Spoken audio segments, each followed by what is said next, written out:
are here together. I need the attention of these people because what we always do first is people to introduce themselves and what they do. We are going to have a very good conversation, I'm sure, today. So that the speakers get to know. So that the speakers get to know the audience of the people. And on a special note, we have here 600 million, by the way. 600 million. Yeah, let us first clap for let us first clap for ourselves. Last week at the STI hackathon, we were able to win 600 million. Emma, so led team Zula Care. The entire team is guys. Let's guys, a round of applause. Other team members include Eliud, myself, and others. And then Tashovi, my blazer. Tashovi are also with Team Mpora. Got first and second place are here. 300 million. Guys, that's a big hand clap for the entrepreneurs launch. I think that is really nice. So, what we do here is simple introduction because we always ensure that we learn how to pitch. 30 seconds, people know who you are, what you do, and then you're on camera. Okay? So I'll start today. My name is Victor Mugambe. I'm a co-founder at Eden. I'm a co-founder at Entrepreneurs Launch. I'm a co-founder at Zula Care now. So it's just amazing how everything is going, and I'm so happy to have you around. It's just amazing. Okay? Yeah, so we shall go like this. Maximum 30 seconds. Hello, good evening. I am Mercy Chichoncho, a small business owner. I do branding. My business is Gift Metia Designs. I operate from GBK Plaza. I am happy to be here and I thank you for the opportunity. Okay. Branding. Good evening. Good evening. My name is Christine Governor Humza. I'm a founder of Stitches by Titunga. It's a clothing brand. I deal in ladies, ready-to-wear outfits. And I'm a manager at JB's Fashions. And our offices are found at Amazon Building, Level 3, Room 6. Thank you.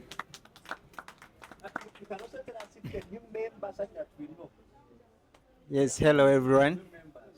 So my name is Emmanuel. I think I should just say a scientist. I develop molecular diagnostics. I was the team lead at the Zula Care team, which won the 300 million. I'm also one of the co-founders of Kimbia. Kimbia? Yeah. Let me end there. Thank you so much. Good evening. I'm Cedric. I'm a new person. I'm a new person here. So I would wish to first get to understand you people.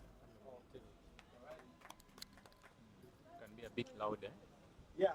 Please speak loud such that I can hear. Good evening, everyone. My name is Kasasa Nakato Dokas. And it's my first time here. I started a laundry business just about less than a month ago. So I'm here to learn whatever I can learn from each and every one of you. Thank you.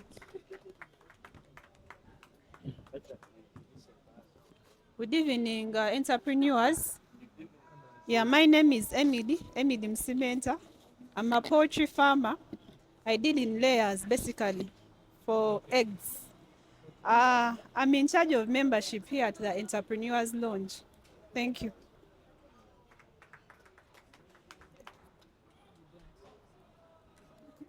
Good evening, everyone. Good evening. I'm Richard Kasoria, and I'm also a member here. I'm part of the membership team too. So I'm a professional cleaner.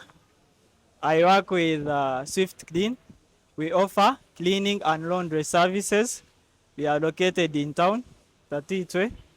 And then we are still a growing business, but our goal is to become one of the most respected cleaning brands in Western Uganda. If you know anyone who needs laundry or cleaning services, feel free to connect with me after this. Thank you.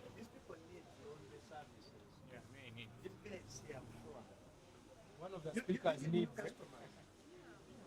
My chairs, I want them cleaned. So, colleagues, Victor, he has already got business. Your business already has cloud. Maybe before you even say, guys, coffee, milk, everything has been discounted 5,000. Get some of the entrepreneurs loan. So please buy. It works on only if you buy. so colleagues and entrepreneurs, good evening. My name is Eliud Chelangat, and I'm part of the team membership who welcomes members to the launch.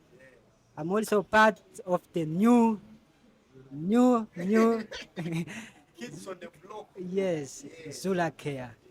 Then I'm also part of the team that is working on sports products that's going to run through all sports activities.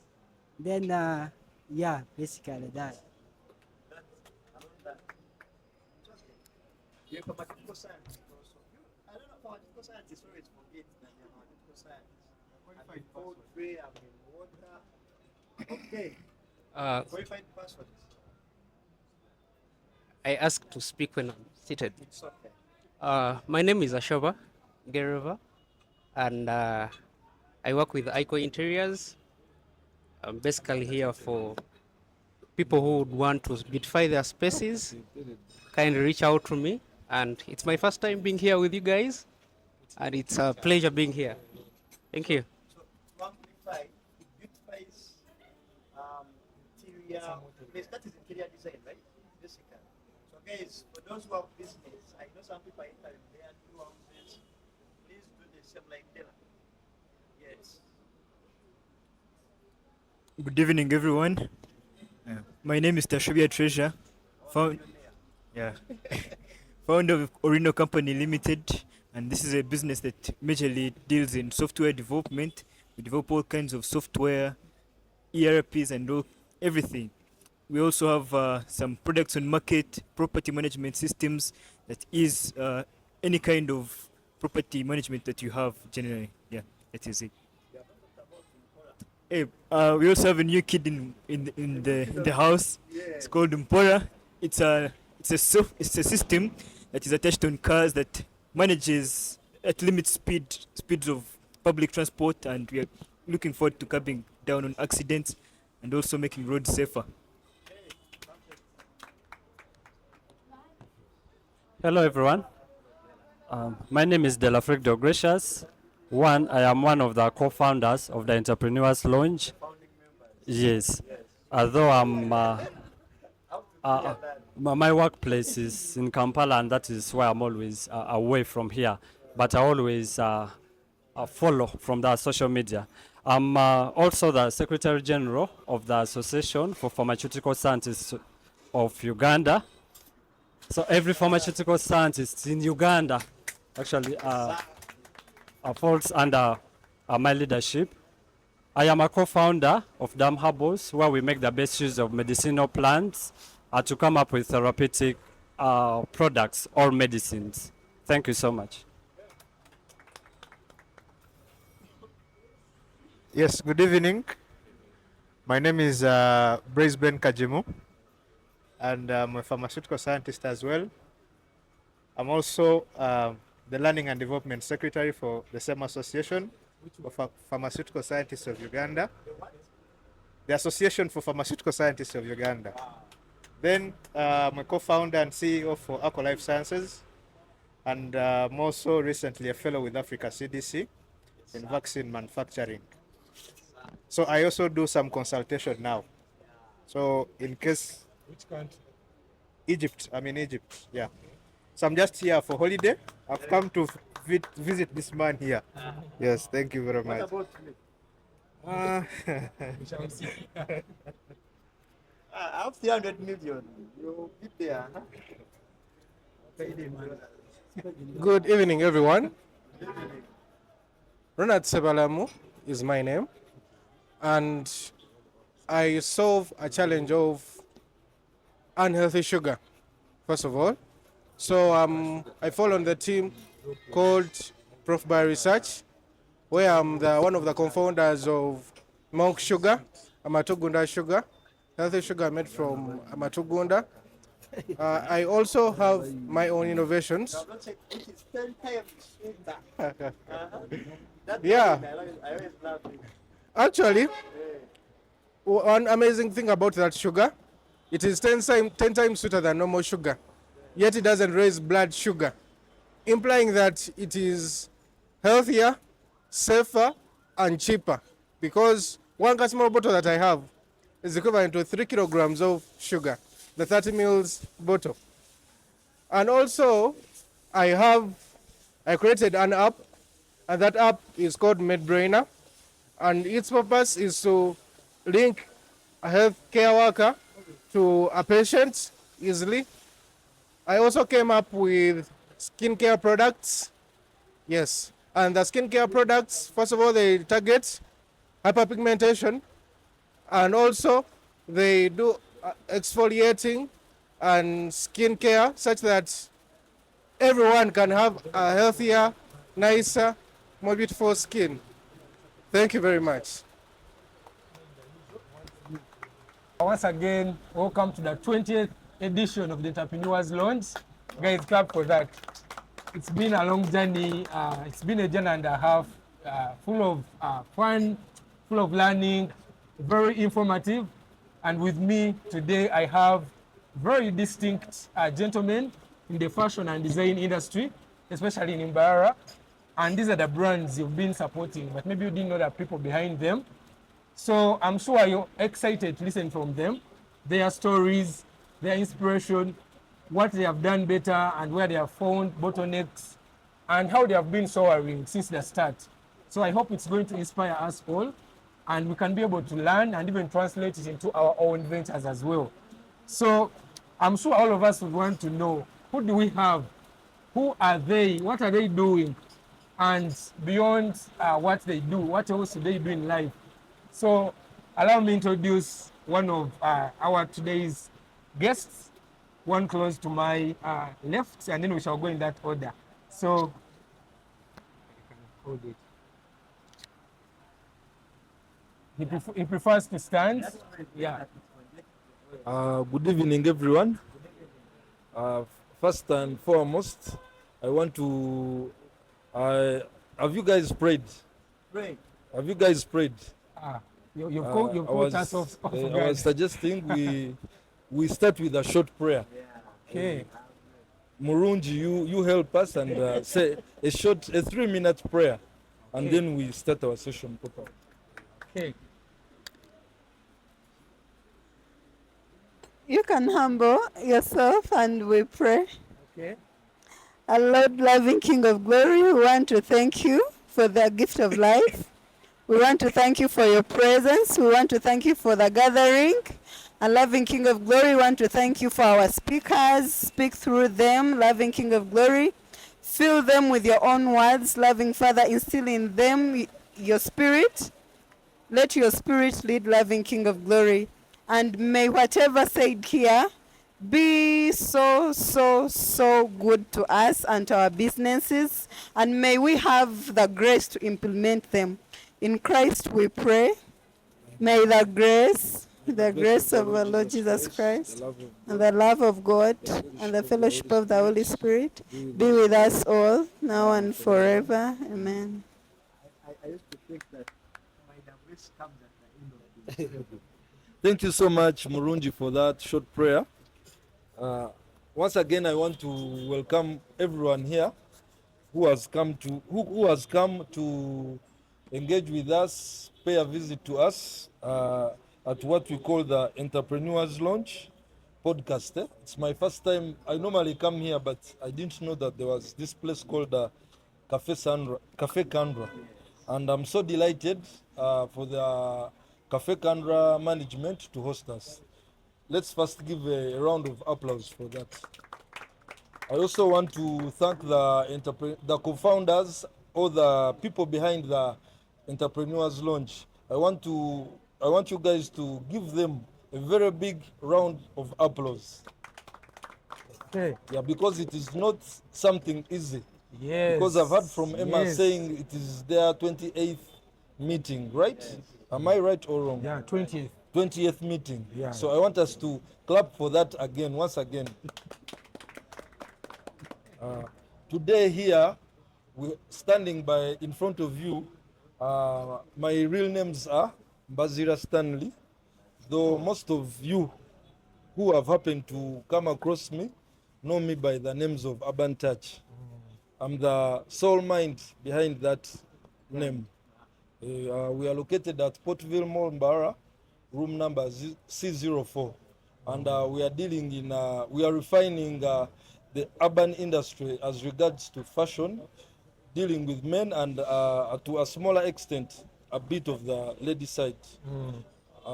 Once again, I want to take this opportunity to welcome you all. We shall get to know more as we continue. I want to introduce my other friends as well in the industry. Okay, guys, a round of applause for Urban Touch. Guma Allan Okay. is my name. I'm the founder Alloto Exclusives. We specialize in customization of bespoke pieces. What do I mean? Suits, anything related to gentle wear, even for ladies. I got you covered. Here, I was invited. This is my first time. I'm really honored.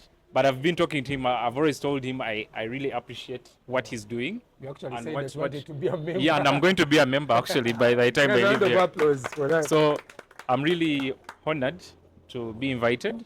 But majorly I deal in the fashion. I also have other businesses that I deal in. But since today we are here for fashion, let's talk about fashion. But for those who are in real estate, I'm in real estate.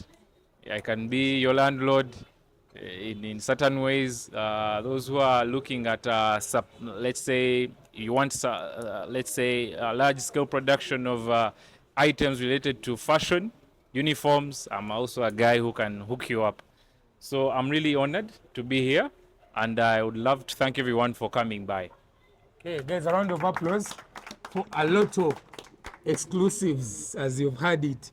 So I'm so delighted once again to have you both in the same room.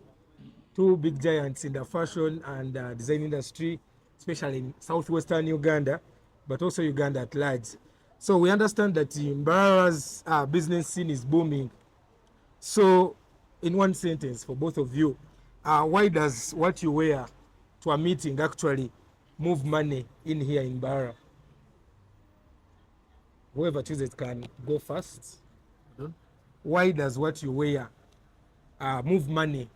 What you wear in a meeting move money in Mbarara, given the fact that the business scene around here is actually booming and it's being burgeoning and changing every other day? Impression means a lot. When you enter a room, your impression matters. Your first sight and your first impression to someone will either pull you to them or draw you away from them. So First impression. your first impression when you enter a room matters. It either pulls you away or draws you closer to the person. Okay, that's impressive. So, Bwana Allan, what do you think about that? I beg your pardon on the question. Why does what you wear to a meeting actually move money in here, given the fact that Mbarara's business scene is booming these days? Still, I don't want to. I want to supplement my colleague, as he has said. First time impression really matters. I'm going to give an example of. I believe in the fashion industry. Okay, let's say this region generally, this whole region. Southwestern Uganda. Yeah, southwestern Uganda. We have had a challenge of people don't mind on how you dress, and to me, I know some people will say when you dress well, you're being a bit extravagant. But I've noticed, and I can even testify on myself, I never used to dress well. Yeah, I used to dress the way I used to want, which I can say since I shifted from that mindset of showing what I can actually wear. Me as a person, let me not even talk as a brand. Let me talk as an individual. Yeah. One thing I know, how you dress, it also attracts the right people around you. What do I mean in this sense? Even besides business. Yeah, if it's first leave the business side. Like people would want to be associated with someone who dresses well, someone who looks good. Like it has to start with you. I can't be bringing a deal, or I'm bringing business to you, and you're shabby. Like as you said, first impression matters. Like I can't be bringing an offer for you, an opportunity to change your life, or I'm bringing business, personnel as a person, and you're dressed anyhow. You get? So in a way, I believe that we as generally Ugandans, we have to change that mindset of dressing the way you want. Is like we tolerate. There's how we have that mindset of tolerating, like how you dress. So I believe we should embrace the culture of dressing well, because trust me, when you dress well, you will find whatever quotation I was making for you. When you tell me more money, I could actually pay you because of how you look. You get? So I believe that's a culture we have to adopt. Of course, it's not easy, but you try it. I know being smart doesn't come easy. It's a bit uncomfortable. You're going to feel sweaty some days, but trust me, I wear suits every day, but I'm used. Now I can tell you, even if it is overshining like how, I will wear a suit, whether black, whether what, you get? You wear it. Yeah, because it's something. It's more of a mindset. So I believe we should change that mindset of dressing the way you are to dressing well. Okay. So, Alloto, you've talked about something very critical that actually resonates with my mind. Previously, we had one of the iconic businessmen in Mbarara here. And it's not just him, it goes without saying. There's a common saying that Omugaga tabanya nyambala. And for him, it was like, in the name, I already have my money. So for you, what is it for you? Okay, now again, I'm going to give you. You see, it's like a double standard. What am I trying to mean? For example, an individual who has already established, who is already successful, he has all the money. He can do whatever he wants. He worked hard. But right now, I believe this forum, we're here as young entrepreneurs, because all of us here are below the age of 30, right? So we are not yet there. You get? We are looking at attracting opportunity. We are looking at also bringing opportunities closer to you. So what does it mean? Let's say I came to Geleva and I'm trying to give him a site, or he's an interior designer. He worked on my interior shop. I'm very happy that he's around. Yeah, so you can give him business. He's really very good. Business is already in the house, like you can see. Yeah, so I'm now imagining, let's say as a person, I want to start construction, and I'm looking for an interior designer to give what? To give like business in that sense. Let's not even talk about fashion in general. We're still bringing in the sense of looking smart, either in a corporate way or in the casual way. But again, it doesn't mean that being smart you have to wear a suit. That's why there is urban. Urban deals in casual, right? If I'm not mistaken. But I can't come to you. I'm trying to give you an opportunity to give you work, and you come the way you're dressed. You get? So first time, like it speaks of you. It speaks character. People who have already made it, for them they have made it. But now for us, we are looking at attracting opportunities So that to you us. can also make it. Yeah, to make it. Okay, So if I'm giving, let's say, for example, I'm going to use him a lot. I want to give him business, and he comes, it's not even about dressing. Like your hair is really uncombed, you're smelling, or you're wearing t-shirts, vests.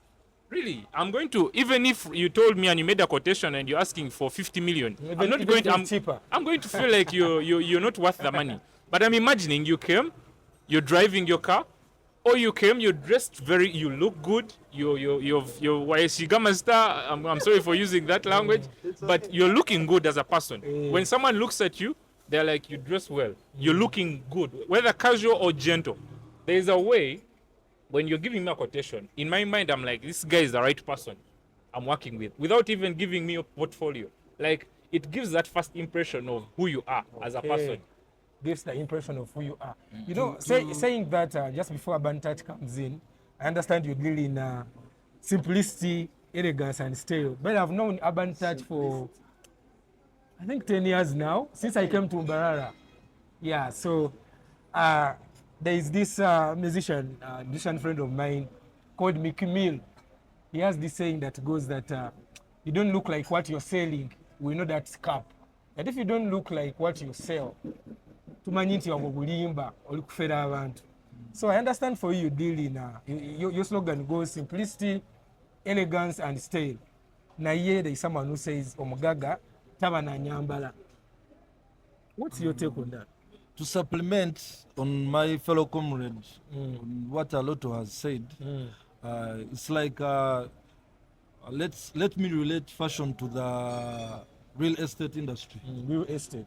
We have had scenarios whereby someone is looking for property worth like $1 billion. 1 billion USD? 1 billion, let's relate to UGX, Okay. UGX currency. Okay. And you come on a border that you're going to sell property worth 1 billion. Trust me, it's going to be hard for you to elope that deal. That's why you see real estate companies that are very organized are closing on the gap of these brokerage guys that come on border, don't have offices. So that saying that umgaga taba na nyambala, that is, I think it is old-fashioned. It's old-fashioned. It's old-fashioned. We are now taking on the new trend. Omugaga ine nyambala. We are now taking on the new trend. You can't tell me you're worth 2 billion UGX and you come putting on rugs. Doesn't make sense. Simplicity, Elegance elegance, and style. Okay. So yeah, I've actually remembered an estate company in Kampala. For it, all its brokers have cars, Kias. You guys know Kias. Yes. Every broker in that company is given a Kia as your marketing mode of transport. So maybe impression matters, like you say. So when Alloto, you talked about being the master of bespoke tailoring in Mbarara. Yeah. So I would like you to walk us through a time an Alloto suit changed the outcome of a client's deal. What is that stitch that you actually made for a client and it changed their deal? They closed the deal. So, again, if I read, those are a lot of clients, again, in that sense. But again, I feel like the question is more of, one thing I've learned in this business, it's more of you learn every day. Okay. Like in business in general. It's iterative. Yeah, you learn every day.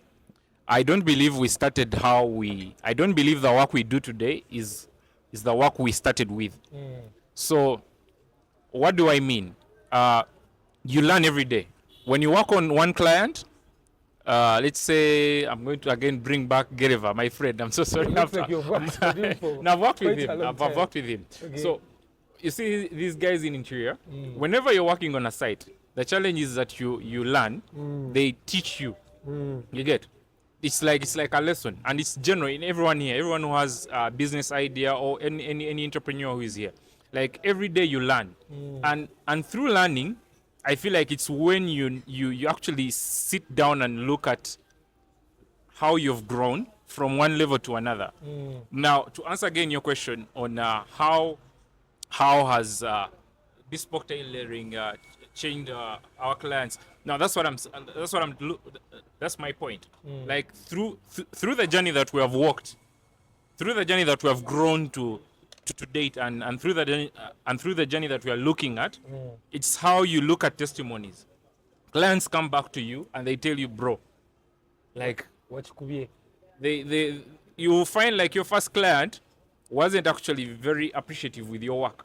You get? Because you are still figuring out how the business runs. You're still through a lot of challenges, production, and a lot. You get?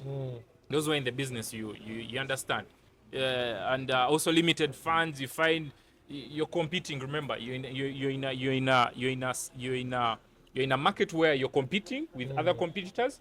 Probably you may not be at the same level as they are, but again, the few clients that you've worked on, for the start, you're still learning. It's like more of a try and error. You get? You start with one client, he tells you, you know what? This is my suit. I feel like let's change this. Or I don't like this. And you take note. You're like, okay, now I have a challenge here. So how can I change it to this? So through that, I feel like that's the biggest testimony I can really tell you. Through our journey, Okay. we have learned. It has been a journey. It has been a journey of learning. Improvement. Because Okay. I believe in improvement. It's when you'll notice how your suits or how your products, all of us here, have actually changed our clients around, all the people around us. You get? And I believe in any business, it's good to walk through that journey, because even when things become hard, you always remember and look back and you're like, okay, we came from this, now we're this. So this can't stop us from moving to the next level. Yeah. You get? Okay. Yeah. Yeah, so that's really impressive. So, Urban Touch, for the time I've known you, your goal has always been to redefine the urban gentleman, right? So, what does the modern Mbarara gentleman look like according to you in 2026 as compared to 5 years ago? Like you said, Rome was not built in one day. Rome was not built in one day. My brother Alloto has been talking about that in a few minutes before. I think the modern gentleman in 2026 should be someone who's creative, okay, someone who is adaptive, okay, because in fashion you have to adapt. You have to adapt because fashion changes every minute, every second. Today we are doing black, today we are doing yellow. Like in let me relate to their field. 10 years back ago, people would only put on black, gray, and blue suits. Black, gray, but we have changed the narrative. Men put on red suits. We put on yellow suits. We put on green suits. But way back 10 years ago, the narrative was black, gray, navy blue. Yeah. But we have changed that. If you didn't have that navy blue suit, then you're not a man then. 2 years ago, I put on a red suit and painted the whole town red, and everyone was like, wow, a man can put on red and still stand out of the crowd. Okay. So the modern urban gentleman should be adaptive to change, should be fast, should be focused, and willing to take on everything that comes on board. You should be willing to take on the mantle. Everything that comes on board. Okay. So I'll go back to Guma Allan. You're so much invested in bespoke, and to me, to my understanding, bespoke is exclusivity and time. Yeah. So how do you convince? Again, I'm going to use Uncle Balia because he's my personal friend. How do you convince such a busy Mbarara CEO that waiting for 3 weeks, yeah, for a suit that beats one's, waiting for about 3 weeks to get a suit that is going to close a deal is better than getting one off the shelf? Okay, that's a very, very good question, and thank you for actually bringing out that question. I believe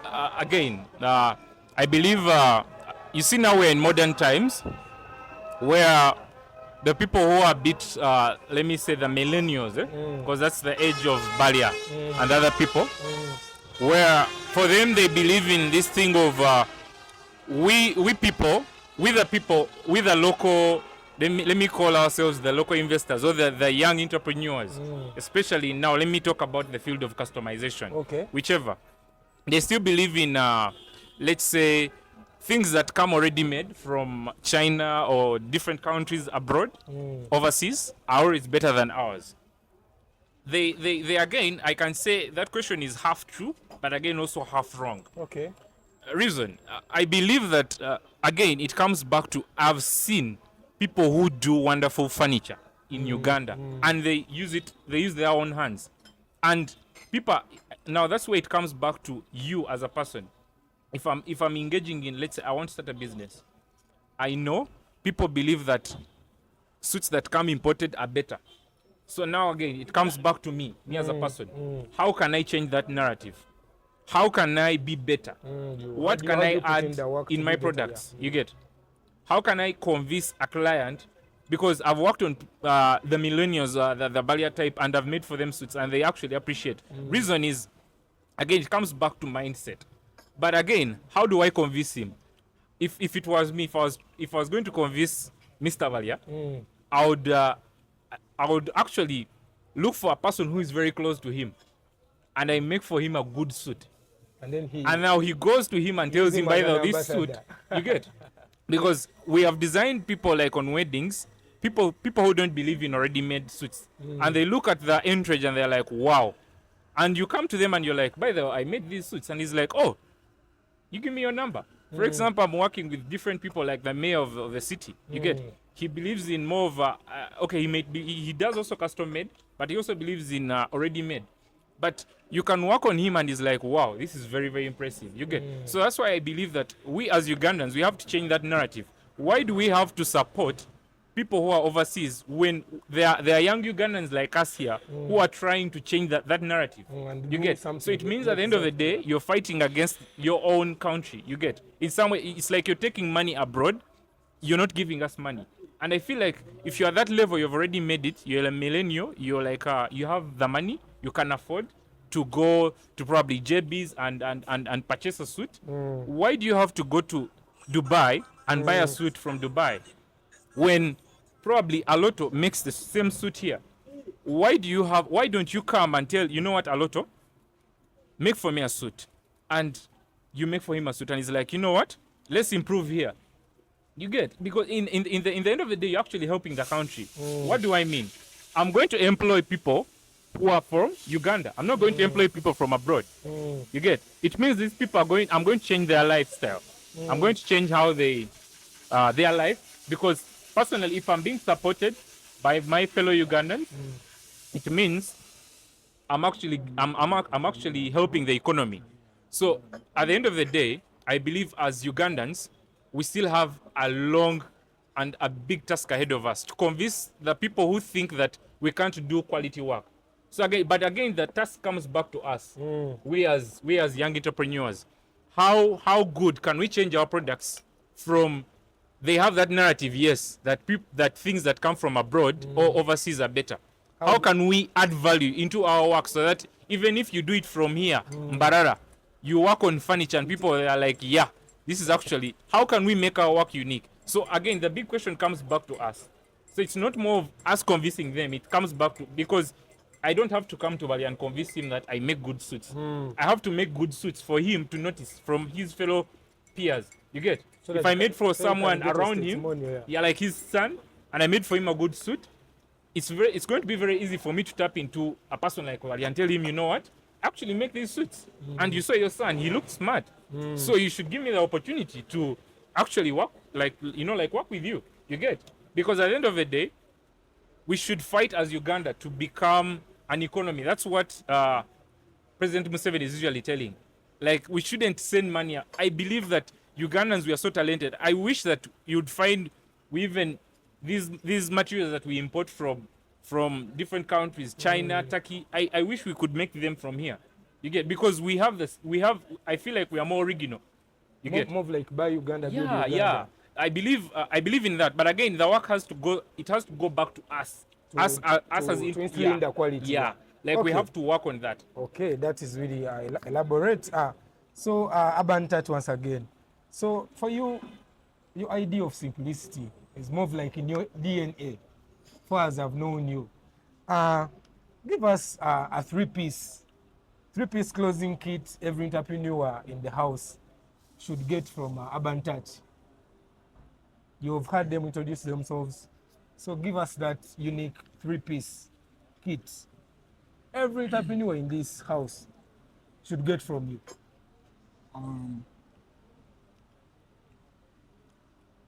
One, confidence. Confidence. You must believe in yourself. If you don't believe in yourself, then the client won't believe in you. So confidence, I think, is key. Is it confidence in your business or your venture, or confidence in yourself? In yourself first. Okay. Because if you don't believe in yourself first, no one will believe in you.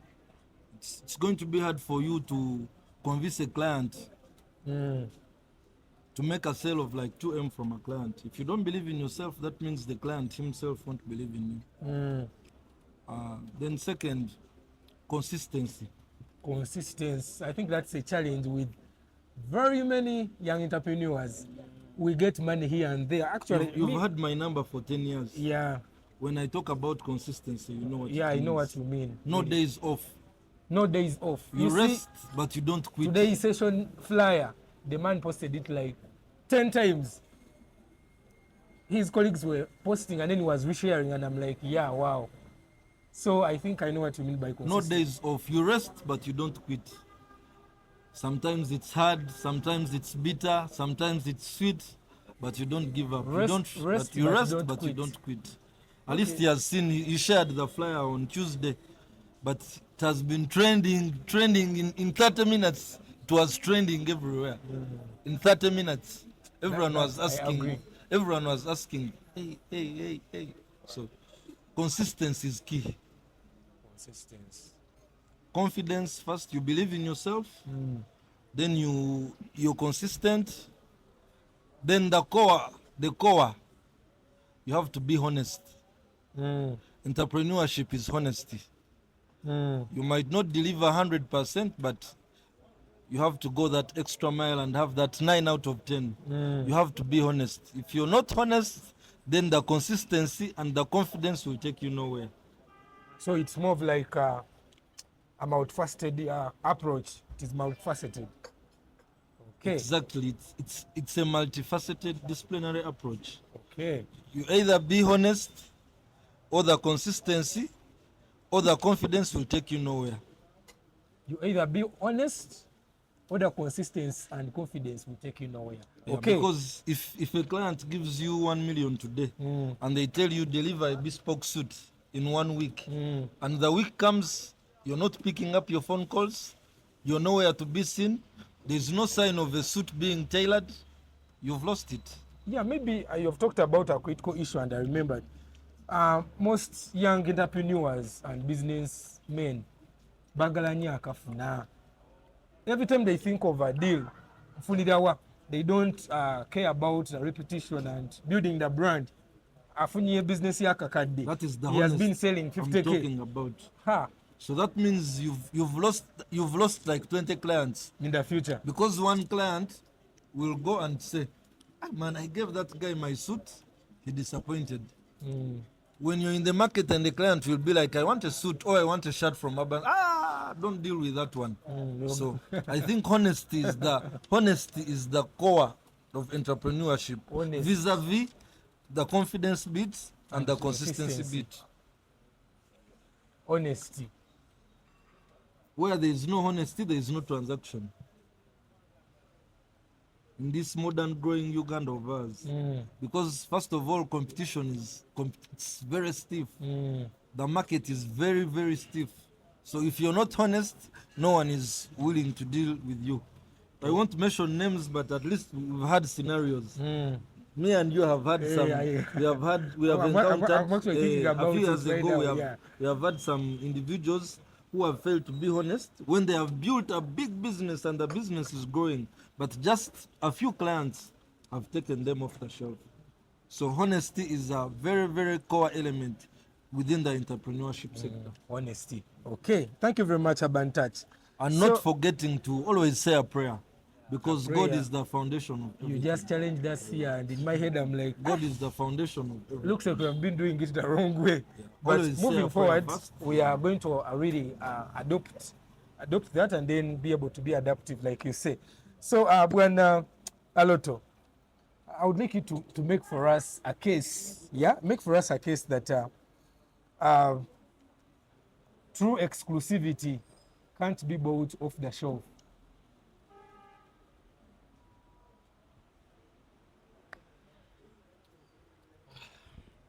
That's a good question. Because for you say that making every style count, counts. yeah. Yeah. So I think this same point goes back to what you had asked me previously. People have that narrative that already Okay, when I say already made, I know I'm attacking him indirectly, but I'm talking about more in my field. Yeah. More of suits and those garments. Okay. Because for him, he's more of a stylish. Me, I'm more of like I create. You get? Yeah. I'm more of a designer. I'm a designer. He's more of like a stylish. I think you get the difference. Yeah. Style. Okay. A creator. Me, I'm more of a me. I'm a designer. I make.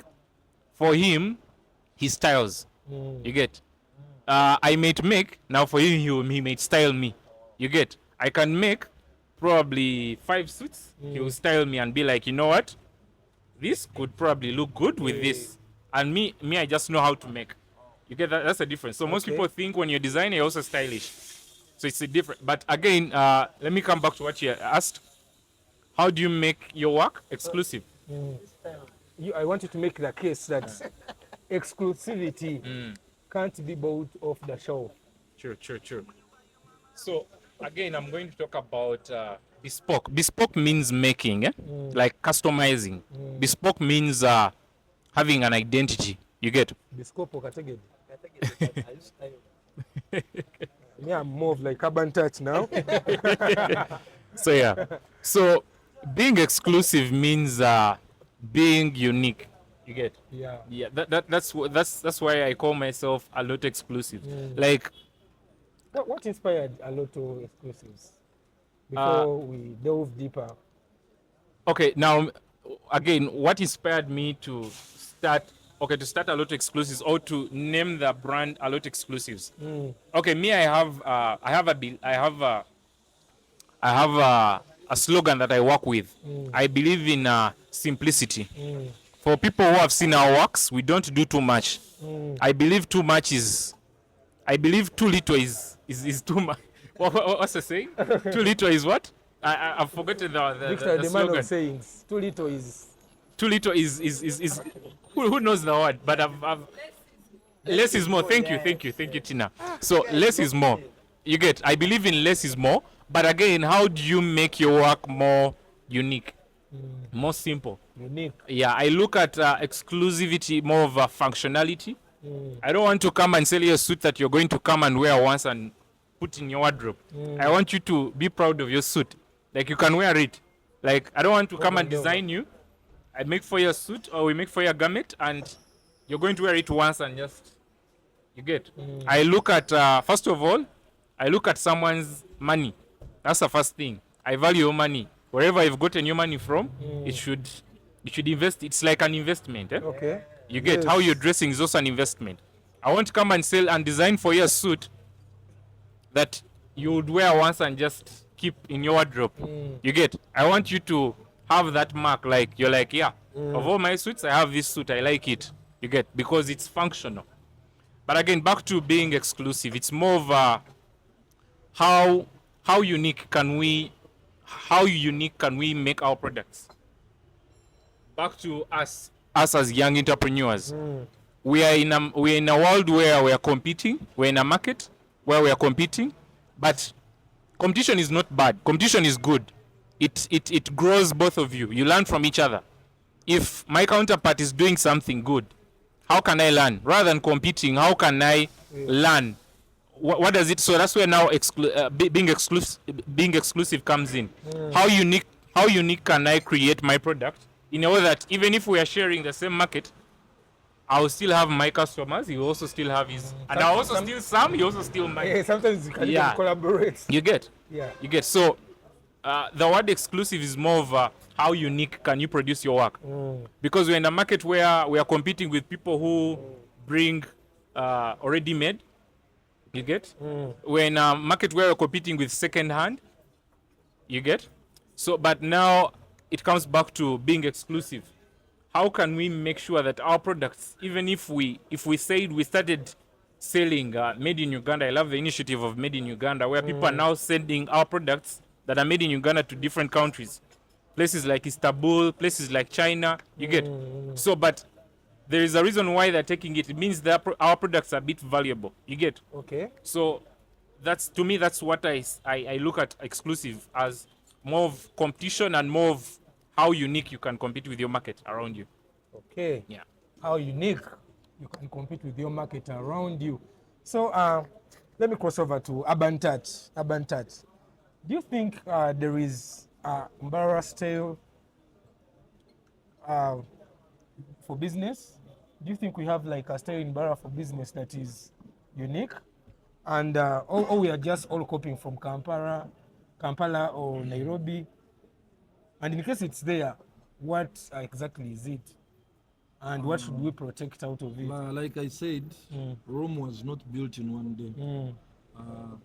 A few years ago, when I had finished my university,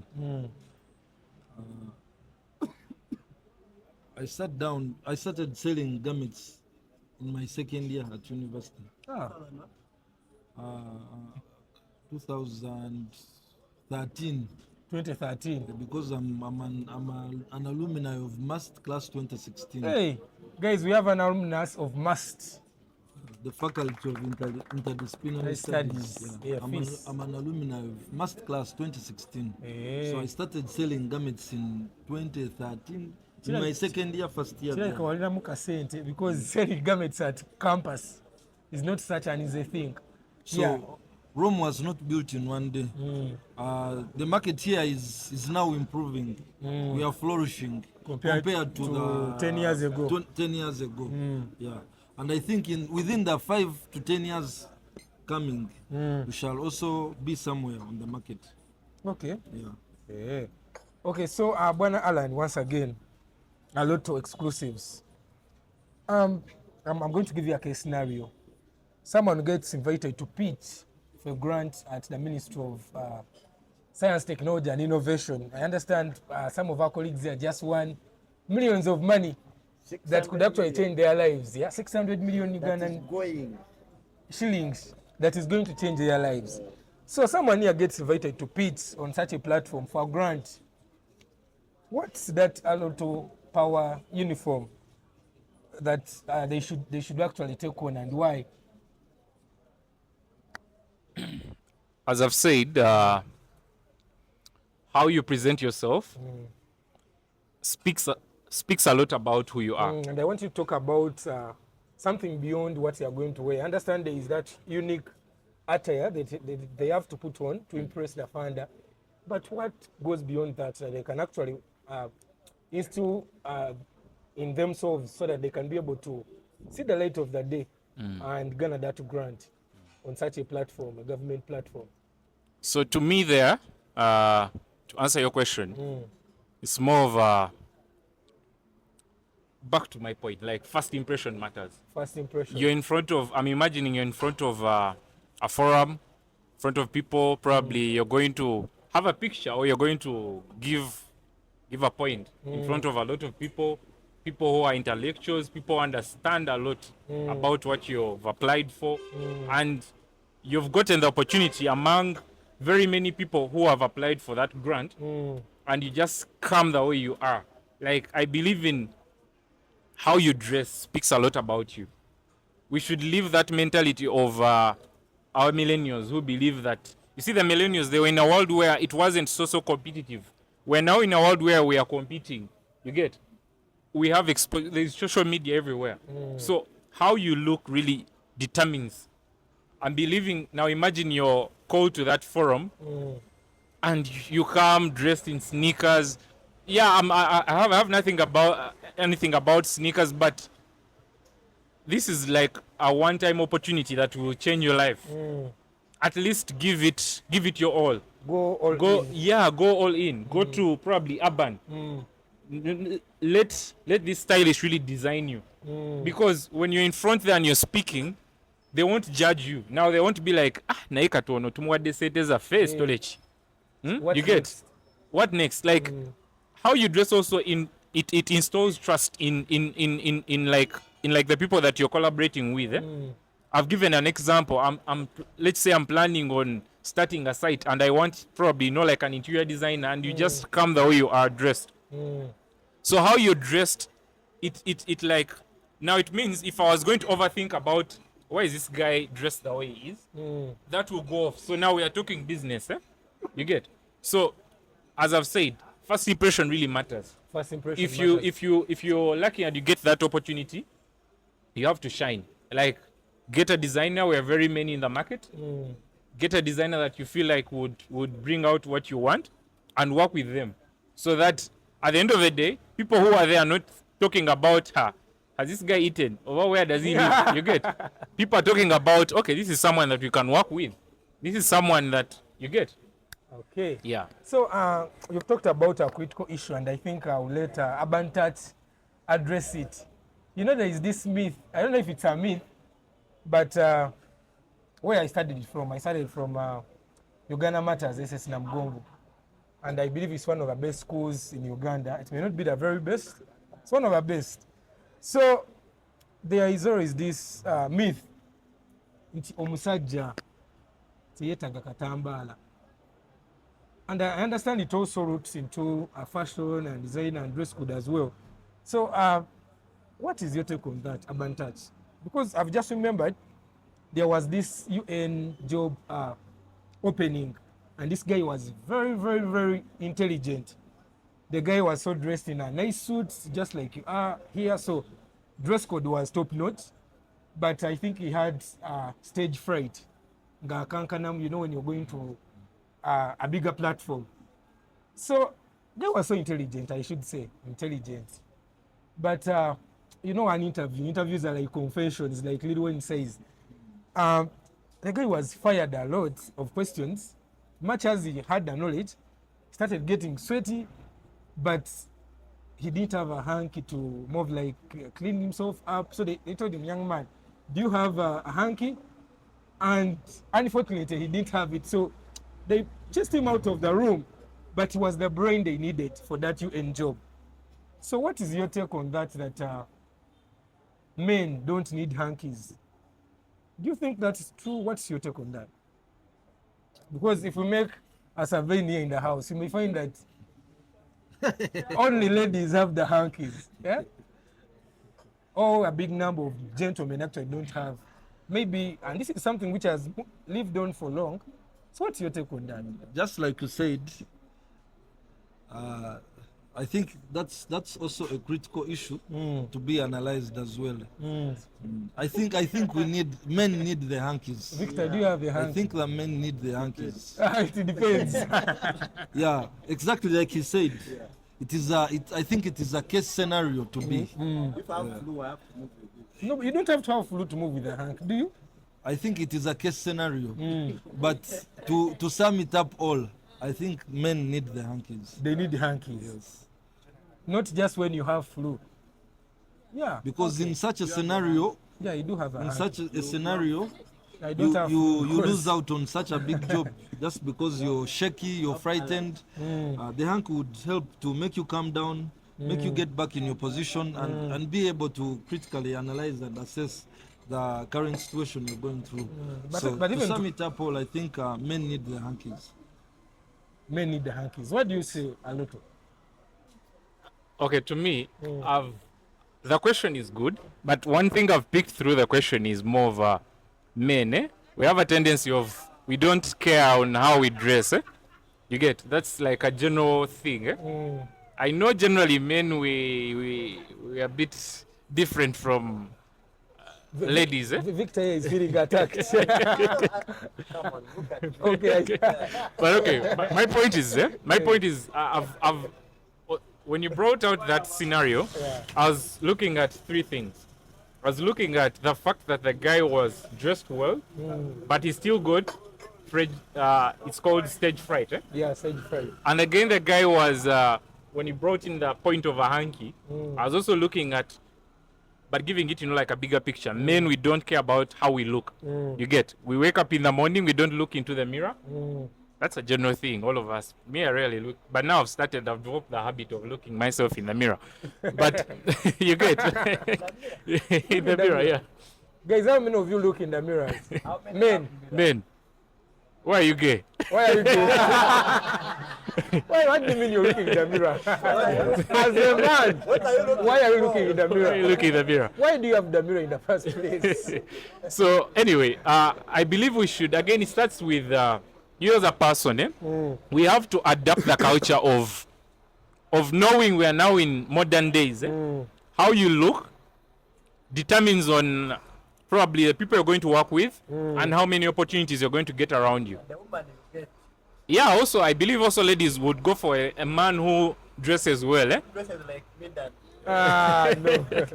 Okay. But again, now that it comes back to you as a person. Now again, on that point of, there's a point of stage fright. I know that happens in general. But again, I believe that it's a skill. Once there is a book I read, it's called A Life of a CEO. And the author says he used to have an issue with stage fright.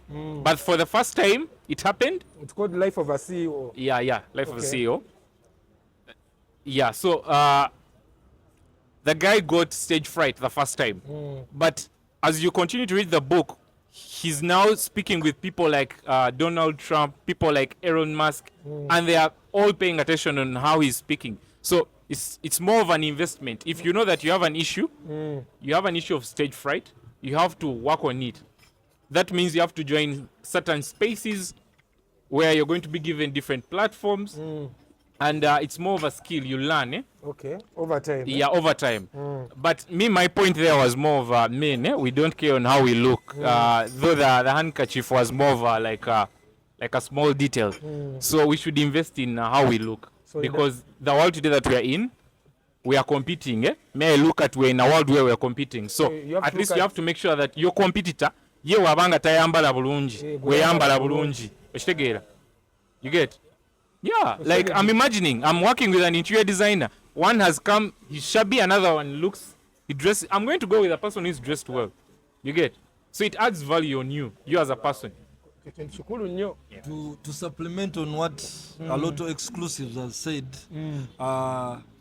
I've been trying to make an assessment, but over the years, at least compared to way back in time, the ladies had taken over that aspect of looking good compared to us the men.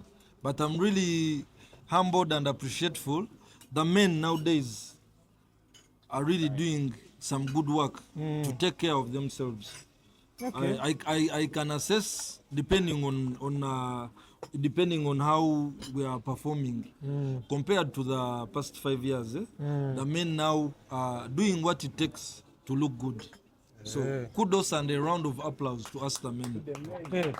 To the men, is it because women are coming in their lives, or anyway, we shall never know. So I'm sure our viewers would like to know just a deep dive into how you guys started, because most people here are founders and are start-uppers. So they would like to know, how has your journey been like for both of you? Any of you could start and tell us briefly what you think people should know, because I understand we started about founding, we started about entrepreneurship in class, but ground even to bilalamu nnyo because of the confounding factors, because of the context, given the fact that Uganda is a low resource setting, but what you study in the curricula is actually general, is a general overview. Doesn't factor in the context of Uganda being an LMIC, that is low and middle income country. So how has your journey been like? Maybe we can start with Urban Touch or Alloto. Yeah, whoever feels like you can go first. Started with one thread. Don't tell us that you started with one thread. Started with one button. Yeah. That's Tina, Tina. But the question was, how has it been? It has been a journey of, I can say it's a journey of, I've learned a lot through Alloto Exclusives. I've learned a lot. It has been a journey. I've enjoyed it. It has been of, I started from nothing to something. I'm not yet there, but the little that I have, I feel like it's a journey that even if right now I closed or went into another business, I would be proud of how the journey I've gone through. Okay. So, but again, to answer my question, how I started, now me, it's a bit different. I started because my mom was originally a tailor. Yeah, but it's not like Kudos now. to all the moms out there. Yeah, yeah. My mom, Jane Simba. So yeah, my mom was generally a tailor, but now me, when growing up, I didn't like working. I didn't like the tailoring work. You get? I found it more of cheap. Because that was now the immature me. I'm young. I'm growing up. I'm like, really, I don't want to do this. I can't do this. I even used to say, I can never do this. She knew. She knew that you could I never can do it. never. Actually, I feel like if she was still alive right now, she'd be like, wow, like it happened. Yeah, you get. I was slapped in the back. But one thing I've really enjoyed through my life, through Alloto, the journey of Alloto, is you can never say never. Everything happens for a reason. So when my mom passed away, I found myself, it was the only source of income now that I had to go through. But now the challenge is that's why I usually tell people, if you're lucky and you've grown up and you find your parents have a foundation, let's say there is a business they're dealing in, people, please invest and at least learn something from what your guardians or the people around you or your mentors are actually doing. Let's say your dad is like into politics or into like construction. Please, you go to the site. You work like how those people are working. Understand the business, because I feel like if I had learned what she was doing, I would now be like 10 times better than how I am. Like I've gone through a journey because I had to learn. I had to first learn how to sew. Something you should have learned. Something when that, she was when she was still around. At least I would have gained a lot from now. But again, life is more of a lesson. You learn from everything that you go through. So it's more of a journey. So now for me, how Alloto Exclusives started is it's that journey. I believe Alloto Exclusives didn't start like that. It started more of like me personally trying to figure out who I am or what I can be. You get? Because of now your only parent has died. You have siblings who are looking up to you as a firstborn. You have to provide. They need school fees. You get? Now I feel like if I had learned something, I would have taken more steps. But at the end of the day, whichever journey you go through, it's a life lesson. You get? It teaches you something. Again, I thank the journey that I've gone through, because it has also taught me a lot. So now, I learned how to sew. I know how to make all the garments and everything. But now, Alloto Exclusives has elevated in a way that I can't sit now and work. Can't. What do you mean by that? What do I mean by that? Again, now, it comes back to, I'm imagining, you want to come at Alloto Exclusives. You want me to give you time, right? Let's say we're going to talk for like 2 hours, 1 hour. We're talking about your wedding, your outfit. When will I get time to work on your attire? You get? So I've built a system where I no longer have to do the work. I started by me. Now, that's the challenge with most Ugandans today. We have this thing of I have to do the work myself.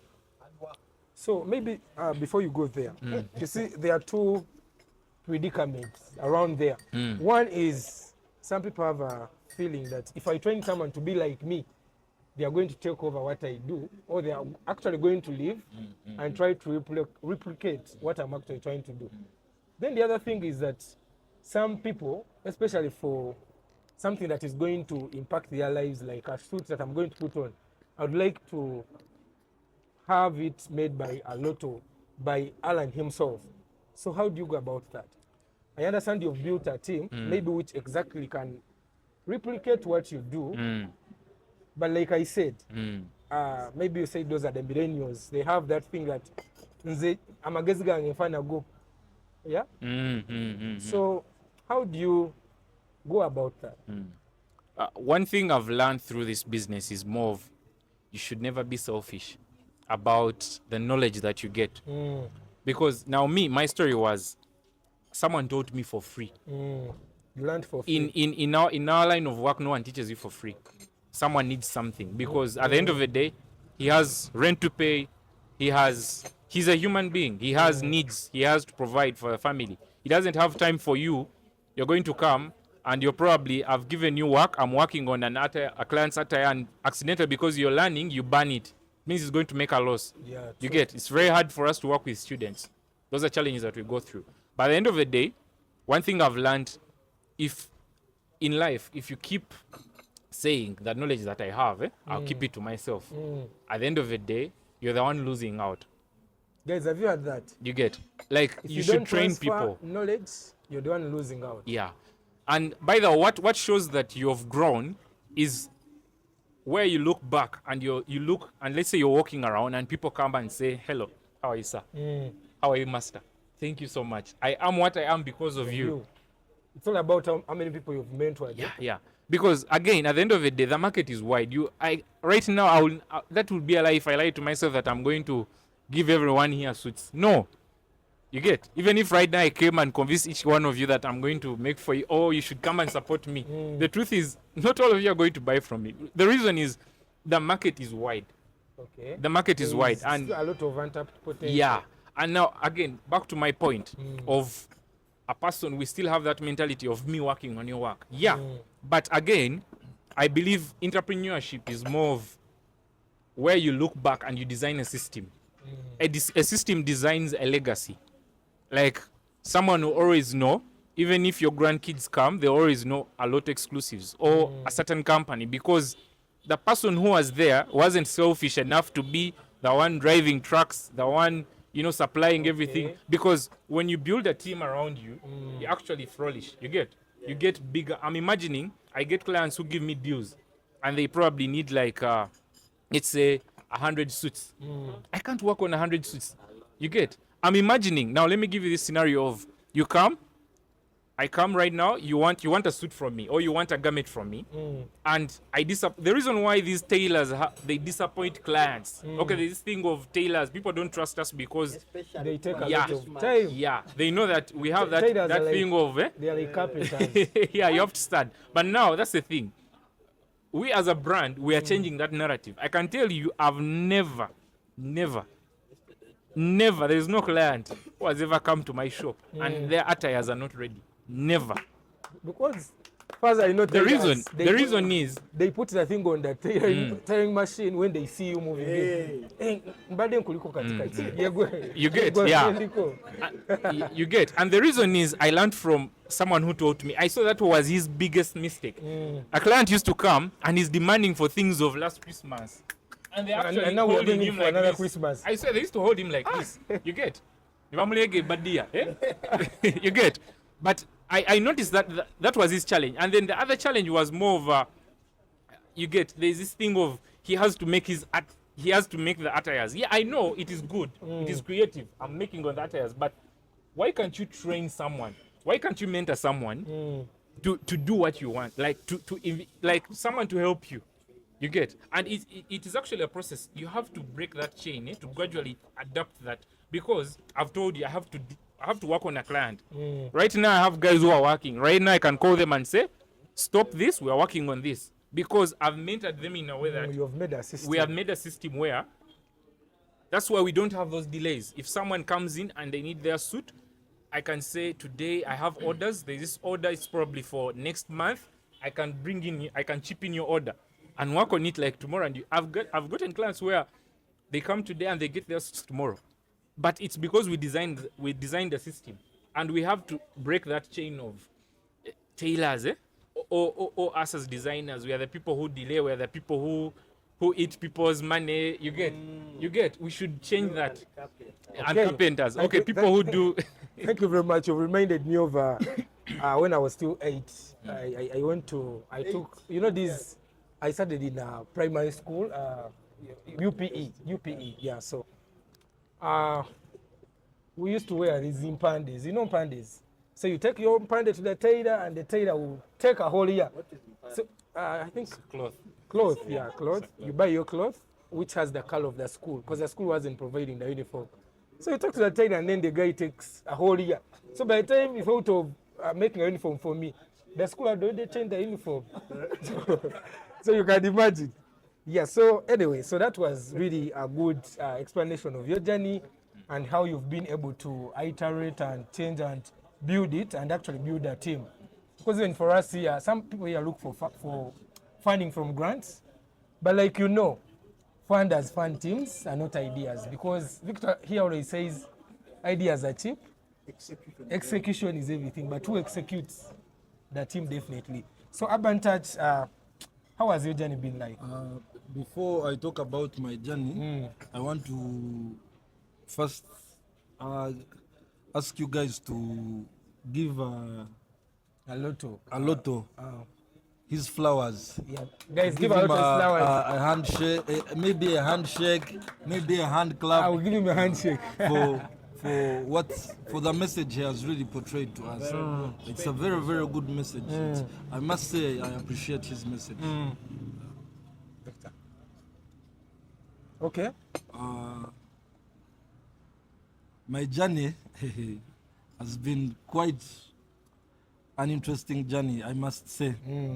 When I look back, when I reflect 5 to 10 years ago, and here we are right now, I must say it has really been a good journey. A journey of loneliness, a journey of tiredness, a journey of being happy, being sad. All memos have been embedded within that journey. But amidst all that, I really must say it has been worth the journey. It has been worth the wait. Like what Alloto said, knowledge shared is knowledge gained. Right now, if I was mean on my knowledge, I would not be here. Yeah, true. I would be seated right at Portville waiting for people. But right now, as I'm seated here, the money is coming in. I'm getting reviews, I'm getting commentaries here, I'm getting orders as well. The business, even here, everything. Because nowadays, everything is online. That's why Alloto was telling you he cannot be seated with you all the time. He has to keep moving as well as the business is moving. I can't be seated at Portville all the time. I have to be moving all the time. I'm not there, but I'm getting, like a few minutes ago, I just got a review from a client. Yes. I just got a review from the client. I passed by and picked the perfume. Thanks a lot. So I've mentored the team that even when I'm not there, things have to keep what? Moving. That is the knowledge he was talking about.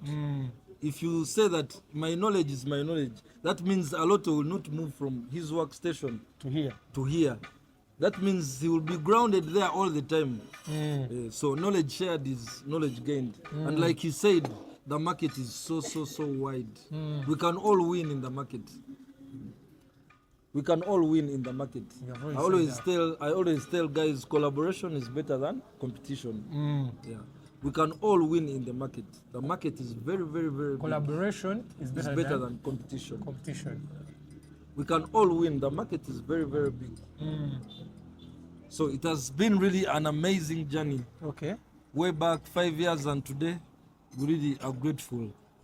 We appreciate your support, your compliments, your criticism, everything. They have what has made the journey so amazing. And the journey is just getting started. We are getting bigger and better every day.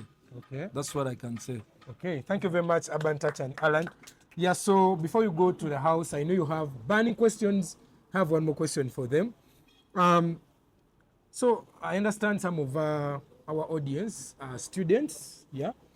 And it will be unfair if I don't ask this question. So I would like each of you to give us one piece of advice for a university student in the audience here who wants to look investable on a 200K budget. What's your advice to them? Good question. 100K. I name it wala avidi. Neyagala looking nga someone investable. Yeah. Yeah. And then there we shall have questions from the audience. Victor will take over that. Yeah. Okay, thank you. Thank you so much for that question. There was a mumade musiba one magala kumanye bei zange. But to answer that question, okay. One thing I've learned over time, value for money. Value for money. Value for money. Like, I know, okay, right now we have transitioned from Alloto exclusives, how we started. That's why I've told you we have walked that journey. Okay. We have walked that journey where we have had criticism. You get? Client comes and they really don't appreciate our work. We have had that. Yeah, but again, the reason, but now it is different. Now I believe, I know, not even believe, I know, you'll not come and get substandard work from us. Because we have grown from that journey of a client coming to you and they're like, you get? But again, now when you go through that journey, you learn that there are certain things that you need to improve in your products. Generally, all of you. You get? I know when you're starting, we start when prices are low, which I usually recommend. When you're starting, it's good when your prices are low, because at the end of the day, you're coming into the market. You're new. You're still also gaining experience from the market. But now there is this thing of, again, through the experience that you go through in your business, you learn that there are a few things that you need to add in your products. You get? Or there are some level of investments that you need to add into your product in order to meet your customers, like genuine, like being you get, like being, I've forgotten the word. Sustainable? No. Satisfaction, sorry. Satisfy, you get. So, but now, I'm going to be honest. When you come to Alloto exclusives and you have your 200, you're not going to get anything. Guys, have you heard that? Or you name and you go to Alloto exclusives. I know Shifra is. No, I'm talking about a suit. But there are other garments that we can give you at that. She told me that she wants a ladies' suit. A ladies' suit. Yeah. But when you said, when they meet Wala Vidi, Toja. No, see, Gam. Okay, again, I'm not saying I'm chasing you away. But again, I want you to notice that there is a level of growth we have taken. You get, through quality control, through improving. And let me tell you one thing. That's why I said value for money. 200 is not very little money that you just get out of your pocket for all of us entrepreneurs and you just spend anyhow. You get? And also, we are not. Remember, I said a student. Yeah, student, especially students. You get? It's not it's not small money. But again, I believe that it won't help if you came to me or you came to any designer and he made for you a 200 suit and you went when you're really feeling bad. Than a person who came to me and I gave him a 400 suit and he feels like I've done it, I've goated him. You get? He will at heart. You know, again, at the end of the day, it's what your heart feels. You get? So I don't want to give you a product and you go when you're biased about my work, because I'm protecting a name that I've worked for. I would rather get a few clients who value my work, you get? But and they can build. They are going to build referrals. You get? They're going to preach the gospel. Then now there's this thing of, in business we enter in looking for sales. Yeah, I know sales are good, but quote me right. We have targets in business, especially for businesses that include service. Now, mine is service. You get? If it is more of a selling, now like for him, it's more of a product. That is okay. But again, he comes back to quality or uniqueness, and things that come unique don't come cheap. You get? So that's why you would come to him and probably find the other stylish, but his products are probably a bit. They have like a difference in price range because of how much time he takes in sourcing the products he has and the quality of them. What am I bringing? For service, it's more of I'm building a brand. Okay. You get? There's a topic of sales. It comes after that.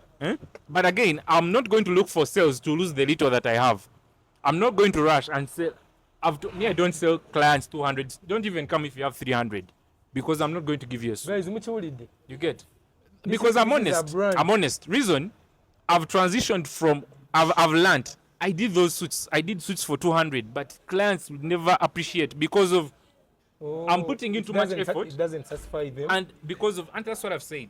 Through from that change to that, the level of change, you get that transition from moving from 200 to 1.7 million. There are suits that cost 3 million, but we don't have them we don't make them in Uganda. Reason, because we feel like the market won't buy them, but we want to bring them. You get? That's why Balia would go and go to Turkey and buy a suit of 4 million, because at the end of the day, I'm not going to bring a product that Balia will buy alone. You get? That's why, again, I work with, I feel like even if you came to me, I gave you a 500 suit, 400 suit, 1 million suit, I'm still giving you something that is better. You get? But I'm even squeezing myself, giving it you at the lowest price. So at the end of the day, that's why I said the market is wide. You may not support me, the other people, but again, when you come to me, I want to give you something genuine. I want to give you a product that even if you wear and you're out there, you'll be like, yeah. It will be unique. You get? Like, people will compliment. Nothing, me, I've always told people, nothing beats when I get a review and someone says, wow, people told me I'm smart. Thank you so much for the excellent work. Not even money will beat that feeling. To me, that feeling is top notch. So at the end of the day, value for money. Value for money. You have to know, the little the money, I know we are struggling, we're in an economy where we're struggling, but I would rather buy a 400 suit, buy one suit, than having 200 suits. You get? Because at the end of the day, you're getting something more valuable. Okay. You get? So that is a lot of exclusives. Mitwalo gya abiri totawaana asatu totawaana oyagala quality ana kugenda mu maaso. To supplement more so on you, what... Yeah, for you, Urban Touch. To supplement more on what Alloto has said, we have really transitioned. That I must say it. We have really transitioned. And if you're in business, if you're an entrepreneur and you don't see any transition, then you really need to check yourself. You really need to check yourself. Because as I do a flashback, the clientele I used to sell 5 years ago is not what I sell now. Like he said, a suit of 200K. Techigwa. We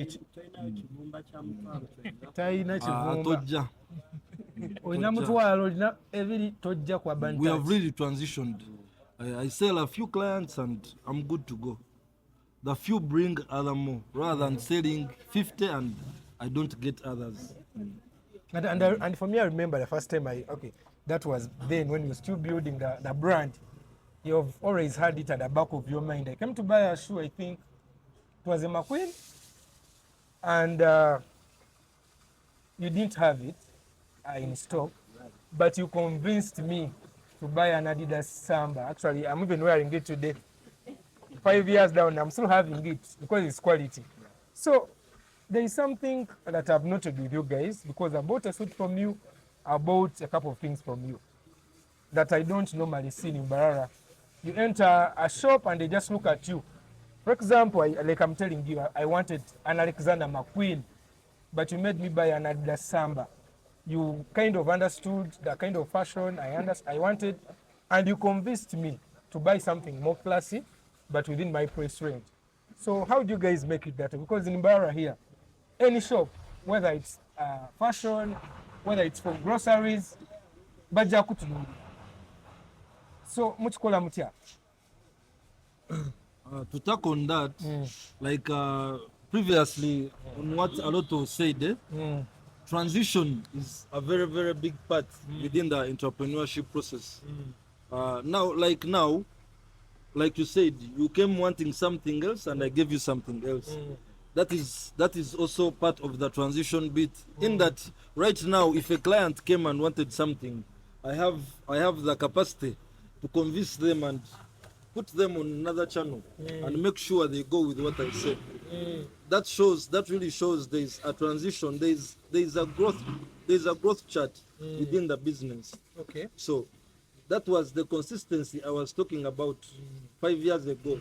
You've really been following me for at least 7 years plus. If you're not consistent, then you will not build trust within your client. The question you're asking relates to the trust built over time. Okay. And over time means, if you build trust over time, that means, like Alloto said, there is that quality control within, embedded within. Quality control. That's why we are saying Alloto is telling you that he has no suit of 200,000. Quality control and growth over time. Okay. There is a big transition way back. I've also known Alloto for some time, but he has really transitioned within the entrepreneurship sector. Okay. Okay, thank you very much. I would like my colleague Victor take on the questions. Yeah, so what we are going to do, let me first see how many people have questions. As usual. Hey, No lady has a question. Shifra, you don't have a question. That's interesting from a fashion point of view. Let me see. Just one more time to be sure. 1, 2, 3, 4, 5. Okay. I'll be the 6th person. So, but before I even give you a chance to ask, I have my questions. They have been banning me. Ngabi Kuocha. Ngabi Njocha. The first thing, you see, I think the only time I bought a suit so expensive was my graduation. It was, actually I look back at that decision and I think, funny, what was I doing? It cost me, I think, over 600K. You first it. So I won't say the person I bought it from is but some big brand in Kampala. I really wanted to feel, you know. Yeah, and my suit was, some guys here know my suit was just, okay, I don't know if they still even remember it anyway, but it was a nice one. It was what? It was not grey. Okay, to cut the long story short, it was just amazing. I loved it. Now, yeah, I'm looking back and I'm saying the only time I thought I would buy it is graduation. Probably, now after you talk, I'm reconsidering, but the next time I was going to buy an expensive suit, my wedding. So I'm wondering, you people have good work, but you are very expensive. Let me relate it. Okay, no, that would be my second question, but how does a one-inch like me, who wants a Alloto exclusive to give me something and I put on and I look good, what am I supposed to do? Die? Because like I know there are very many people who want to, I've heard from, you know, back in the days, select garments. You guys heard of select garments? There was Livia Worry. I think she should, you know. Now there's a brand. There's, you know, Now there's who? Azaria. I don't even know that one. You get the point. So how do I get into your space? Do I have to work hard?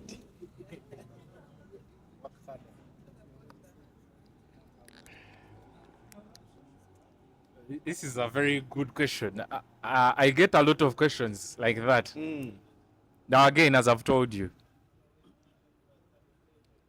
there's a transition we have gone through.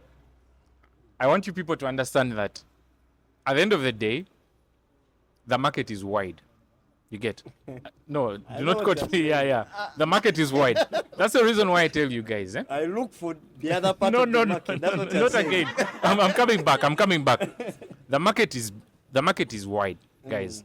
It's like, okay, let me give you a scenario of you have 30 million on your bank account. Yes. You want to buy your dream car. You want Balia's car.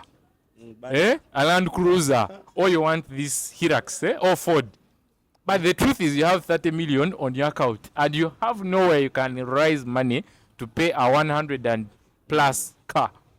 At the end of the day, you may say, I want a Benz. If I don't buy a Benz, I will die. By the end of the day, that's what I've said. The market is wide. You have to again sit down. I also always tell people, you have to make the right financial decisions. I'm not telling you to come and sell your land and come and buy a Lotto's suit. No. The market is wide. There are people. Your point is very clear. I'm not even going to add anything. We look for where we belong. That's the truth. Exactly. Because at the end of the day, you're right. You are being very. At the end of the honest. day, I don't want you to come to me, and I don't give you that same expectation. And I feel bad because again we have transitioned. As I've told you, we have transitioned from, and we're even still transitioning. You get, but again, I cannot say because my friend has this. This is all he has. But again, I feel like again, as a client, you have to know your budget at the end of the day. You're not going to kill yourself because you want an Oscar Kampala suit or an Alloto exclusive suit or JB suit or because I want it. At the end of the day, you have to know my bank account is this. We are entrepreneurs. Okay. We have to be smart. Okay. Now to you, I don't know how to say this without feeling any kind of, most Ugandans, I was hearing Emma speaking about things. Manga, you call them what? Adidas what? Adidas Samba. Adidas Samba. Alexander McQueen. Alexander McQueen. You see, I know there are many people, you ask them the types of shoes, they'll just say either a so-and-so or a sneaker. You get the point. And very many people are they counterfeit? For example, like if I go to him, I want that shoe. I want the real Adidas thing. How do I really differentiate it? Like, He wants Adidas. And I want. Then you find Abibas. No, sometimes it is Adidas, but then you realize that he's selling at maybe 100K. Another person is selling the same shoe at 30K. Same shoe. Same look. Same look. To tackle that, yes, I want to again re-emphasize the point of transition. The point of transition is key within the entrepreneurship business. And I don't think you can sell a shoe of 100,000 and the person sells it at 30,000 and it's the same quality. That we can bet. It can never be the same quality. So how? Because now I'm a layman, okay? I'm coming okay, to yeah. you. Over the years, like Alloto has said, the market is very big. There is a reason why someone comes to Oscar Kampala and someone comes to Brands or someone comes to Urban Touch or someone comes to Alloto. Or to go to Chukubo. When that is the consistent bit I was talking about. Someone will pass by 10 shops and come to. For example, my shop is upstairs. When I started my store, everyone was saying, who will come up there to buy? But you find the shop full and people are buying. So over the time, when you keep pushing, I believe when you keep pushing, the right people will always come to you. So okay, I get. So, okay, my question, you have answered a very important thing, but I was asking. Imagine I'm Kajimu. I just wanted to use the name, but it's okay. So, and I don't know the difference between original and fake, because that's what always happens to us. I think I bought Adidas, and then I bought, true story, that's what I know. I bought a t-shirt, long sleeved, had the Adidas logo, and me, when I was looking at, I didn't know that it was it was what? Abibas. It was not Abibas.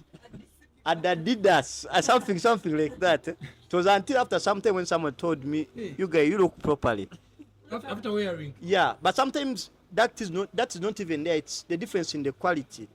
Like these sports jerseys we buy. You buy, someone tells you it's original, and then just after. So how do you, me as a layman, how do I know, especially if I'm a newcomer? In our business, we have what we call consumer ignorance. Most of the clientele. That's a term. Now it is confusing. Most of the clientele. Yes. It's like, let me say, like you have gone to the hospital. Your wife is pregnant, and then you want to tell the doctor that you do this and this. Now, most of the clients tend to have what we call consumer ignorance. You come to the shop or to the store, you want a suit. You've come with an idea of a yellow suit, but I'm telling you, because of your color complex, the yellow suit won't look good on you, and you go ahead and hesitate. I want a This what? one puts on a blue. A yellow suit. So that is where the problem tends to come in. A client comes wanting a Casio watch, and the Casio they want is for like maybe probably 15 years ago. You're trying to elaborate to them that this Casio is not good. It is of the make of 15 or 10 years ago. Why don't we embrace this? And the client will go ahead and hesitate. Okay. And like we said, sometimes we need sales. So you just. But in my scenario, for me, I normally don't do that sale. Because the when brand. it goes back on the ground, it is going to tarnish my name that I have worked for 5 to 10 years. Okay. So Now, I get you. Now, I want to rush so that people ask. I was coming from, I think we are coming from Kigali or going. I was with Delafric here. I met a very wonderful gentleman. He's called Friday. I don't know if you remember him. He was, he's from Ghana, but he operates in Nigeria and Uganda. I was asking him, so what had brought you? And he said, I'd come to supply Serena. Okay, and he had come to supply what they wear. Okay, and in my mind I was like, are there no Ugandans who are actually able to do this? Unfortunate. And now this is a question to you people. It looks like, with all due respect, the quality that these 5-star hotels or these big companies want, Ugandan manufacturers and Ugandan creators have not yet actually been able to reach that level. Because why would a company go for someone from, or the same issue with these interior designers? You see these big companies, you see if Kajimi is making a home, he will go for any interior designer. But if it's a big company, they always try to look for. So why do you think we are having that gap in your perspective?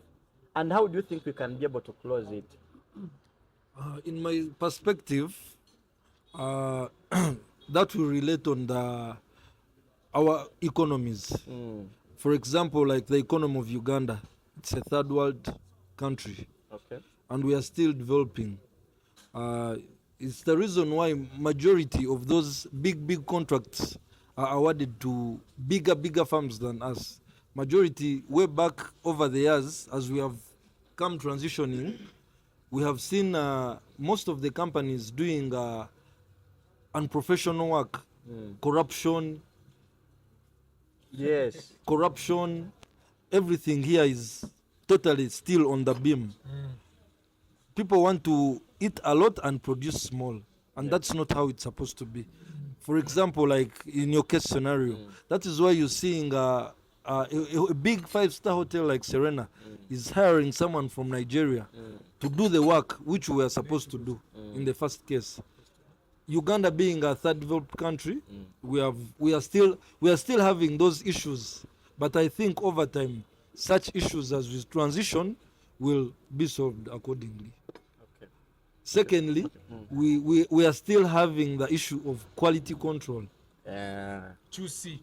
Quality control is still a very big problem. The economy is still shivering, but I think with time all that will come to normalize. Okay. Do you want to add something? Okay. So now my point is going to be a bit different. Though again it still comes it's still cutting across what he said. In Africa we're still developing. That's the first thing. Let me talk about Uganda in general. But okay, I've been to Rwanda.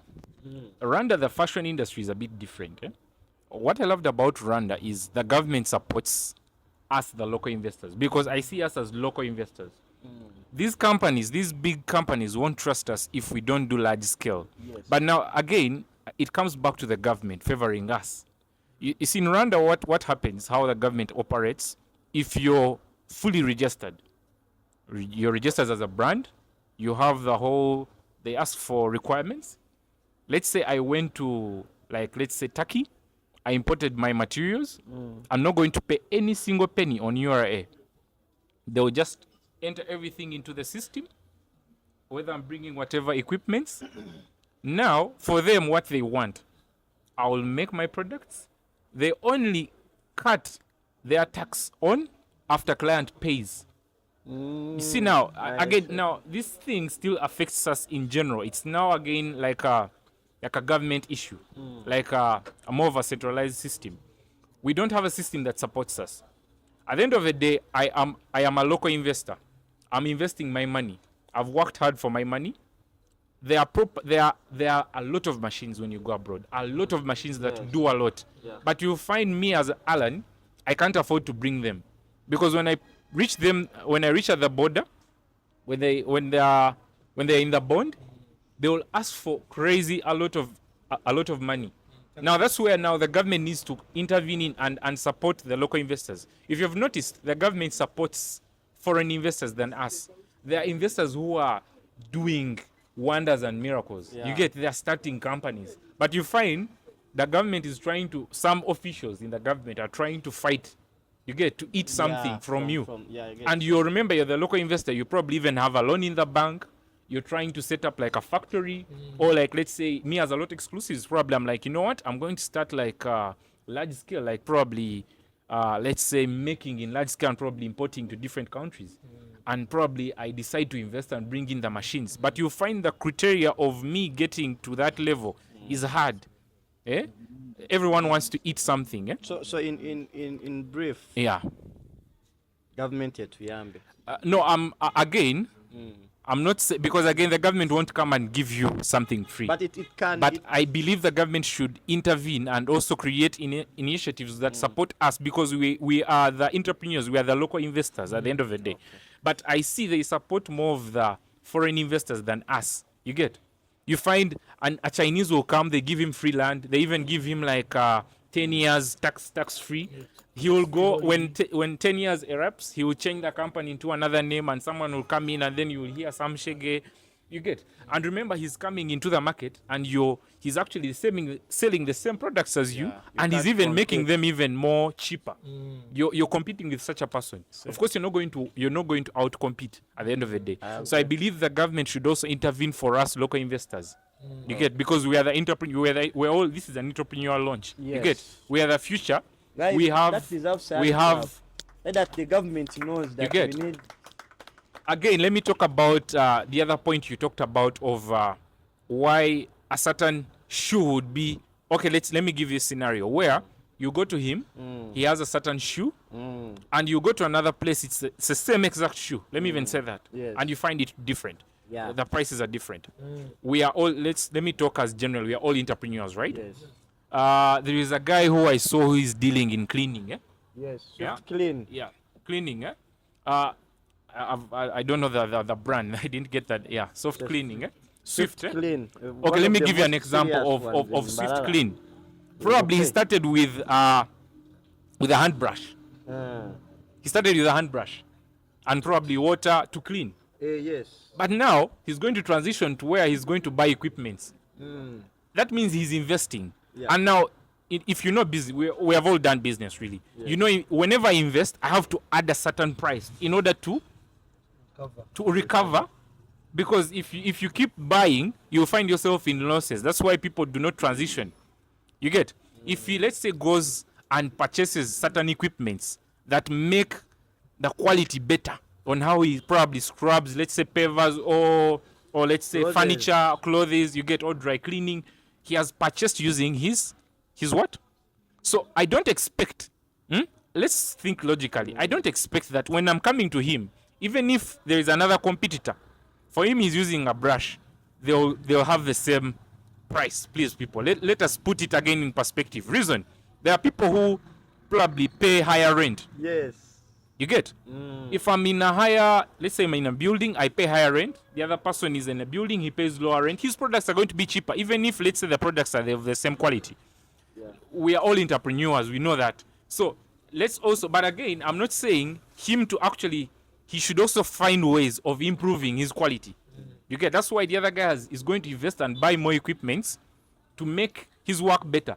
Actually, when you work with the other guy and work with the other guy, you're going to see a difference of this guy's products are better, his services are better than the other one, because of also the equipments add value to your work. Yeah. You get? So as entrepreneurs, you should also think of if you're investing, you also have to add price. That is constant because the economy is going. You have to add a price.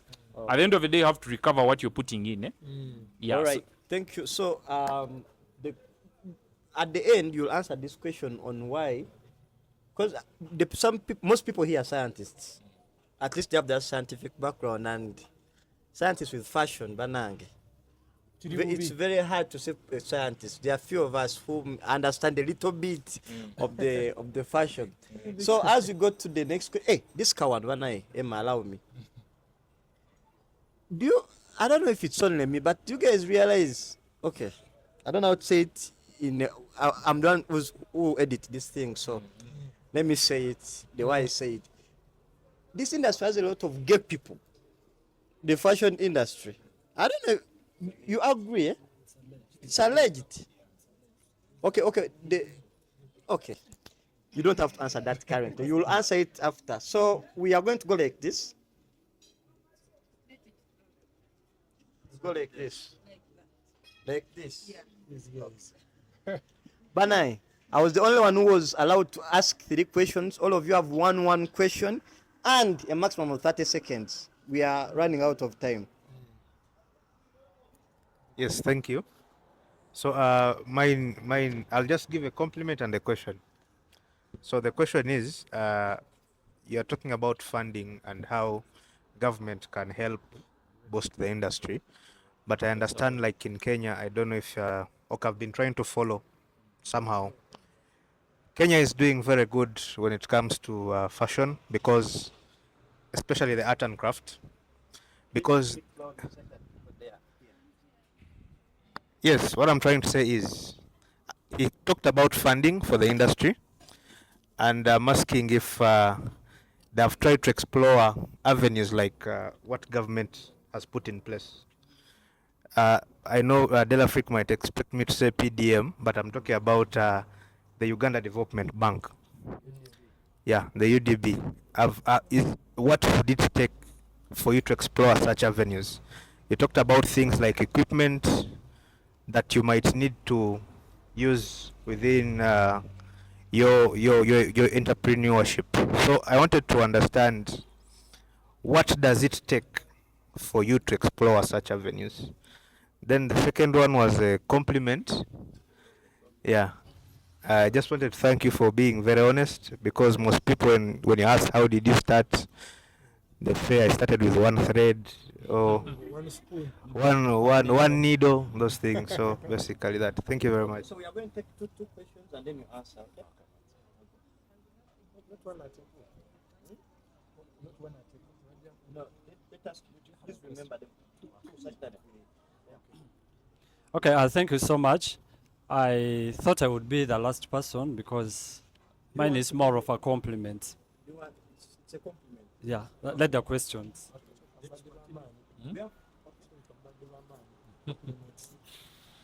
So mine is both a compliment, okay, a supplement. Yeah, I'm going to hurry. So the first one, I really thank you about clarifying more on work delay. You know, as Ugandans, the truth is, sometimes you give a project to someone, and that project that would have taken maybe 1 month, 2 months, takes years, or might have an experience on that. Personally, I told you I'm an app developer, and I'm a client to someone who does very, very good work. But then the challenge is, that person, right now I've got so many gigs. So many companies have approached me, telling me they want to use my platform as an advertising platform, but because it's not yet complete and it's not yet on Play Store, I have that backlog. Then also, the part of, yeah, I'm hurrying.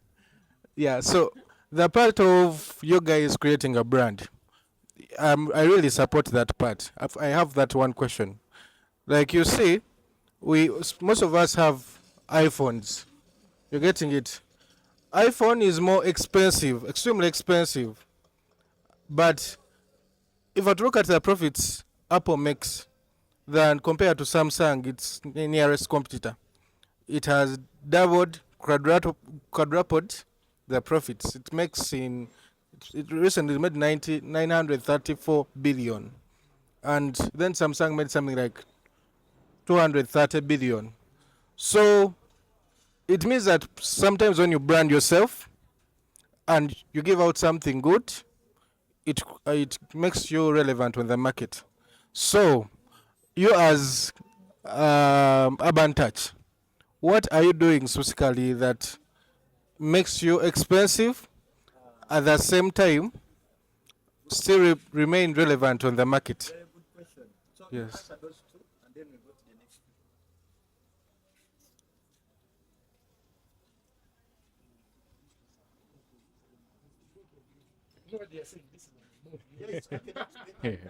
Yeah. So let me start with his question. Ben, Mr. Ben, I'm very privileged to meet you today. Yeah. Oh, wow.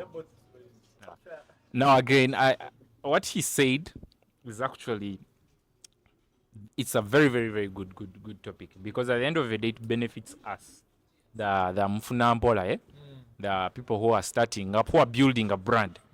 But now again, it comes back to, first of all, I say it's more of us.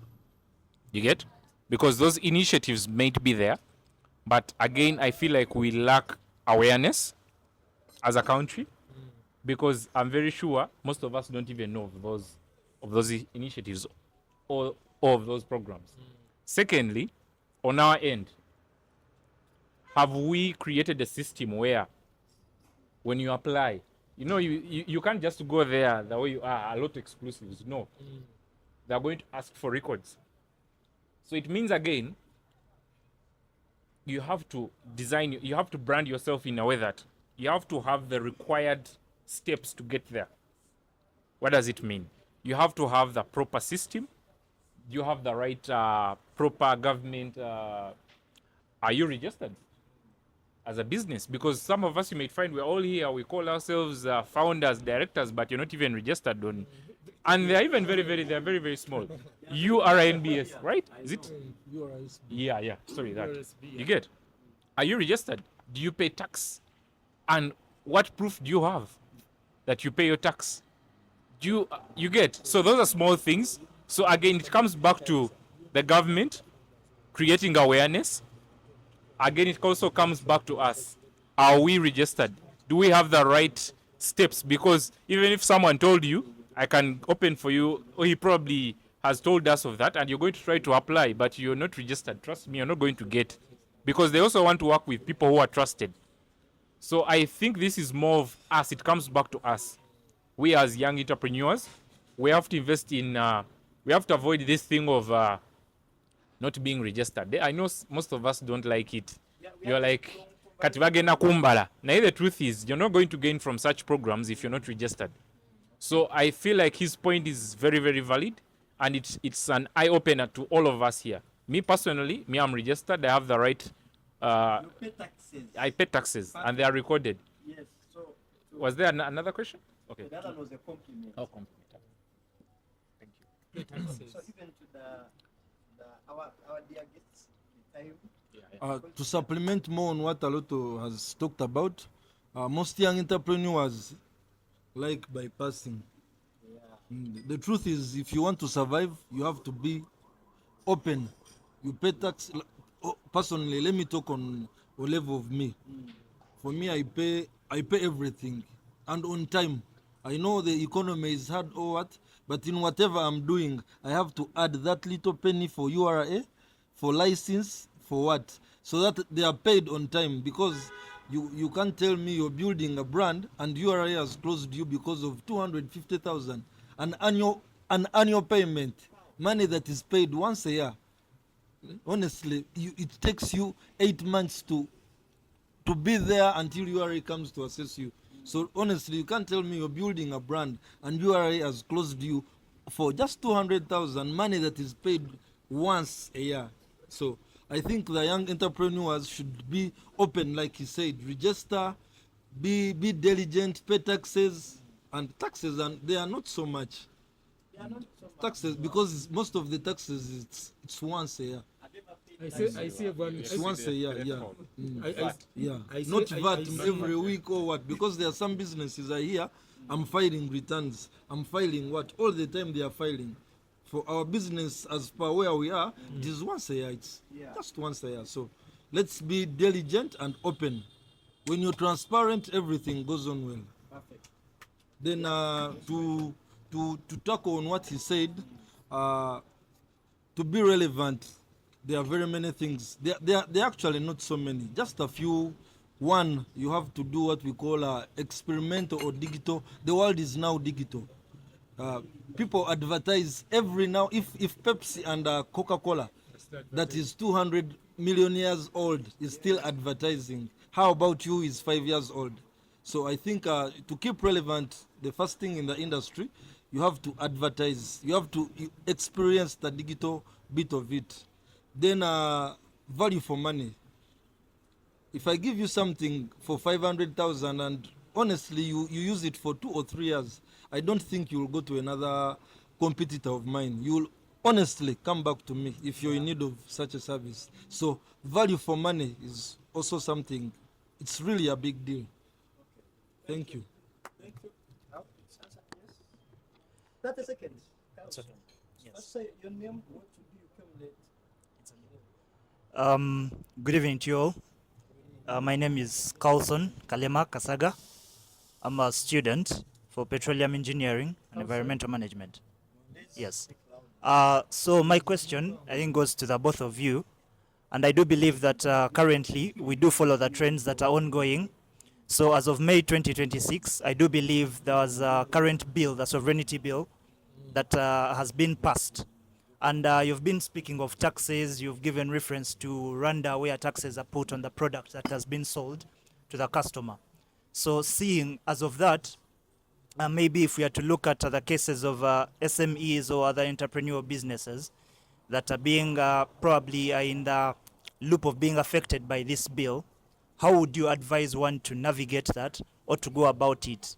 And also on businesses that are depending on foreign capital or foreign funding, such as local schemes. You see that for local businesses, it's going to be quite hard to get maybe funding for one who is basing off local loan schemes, sorry.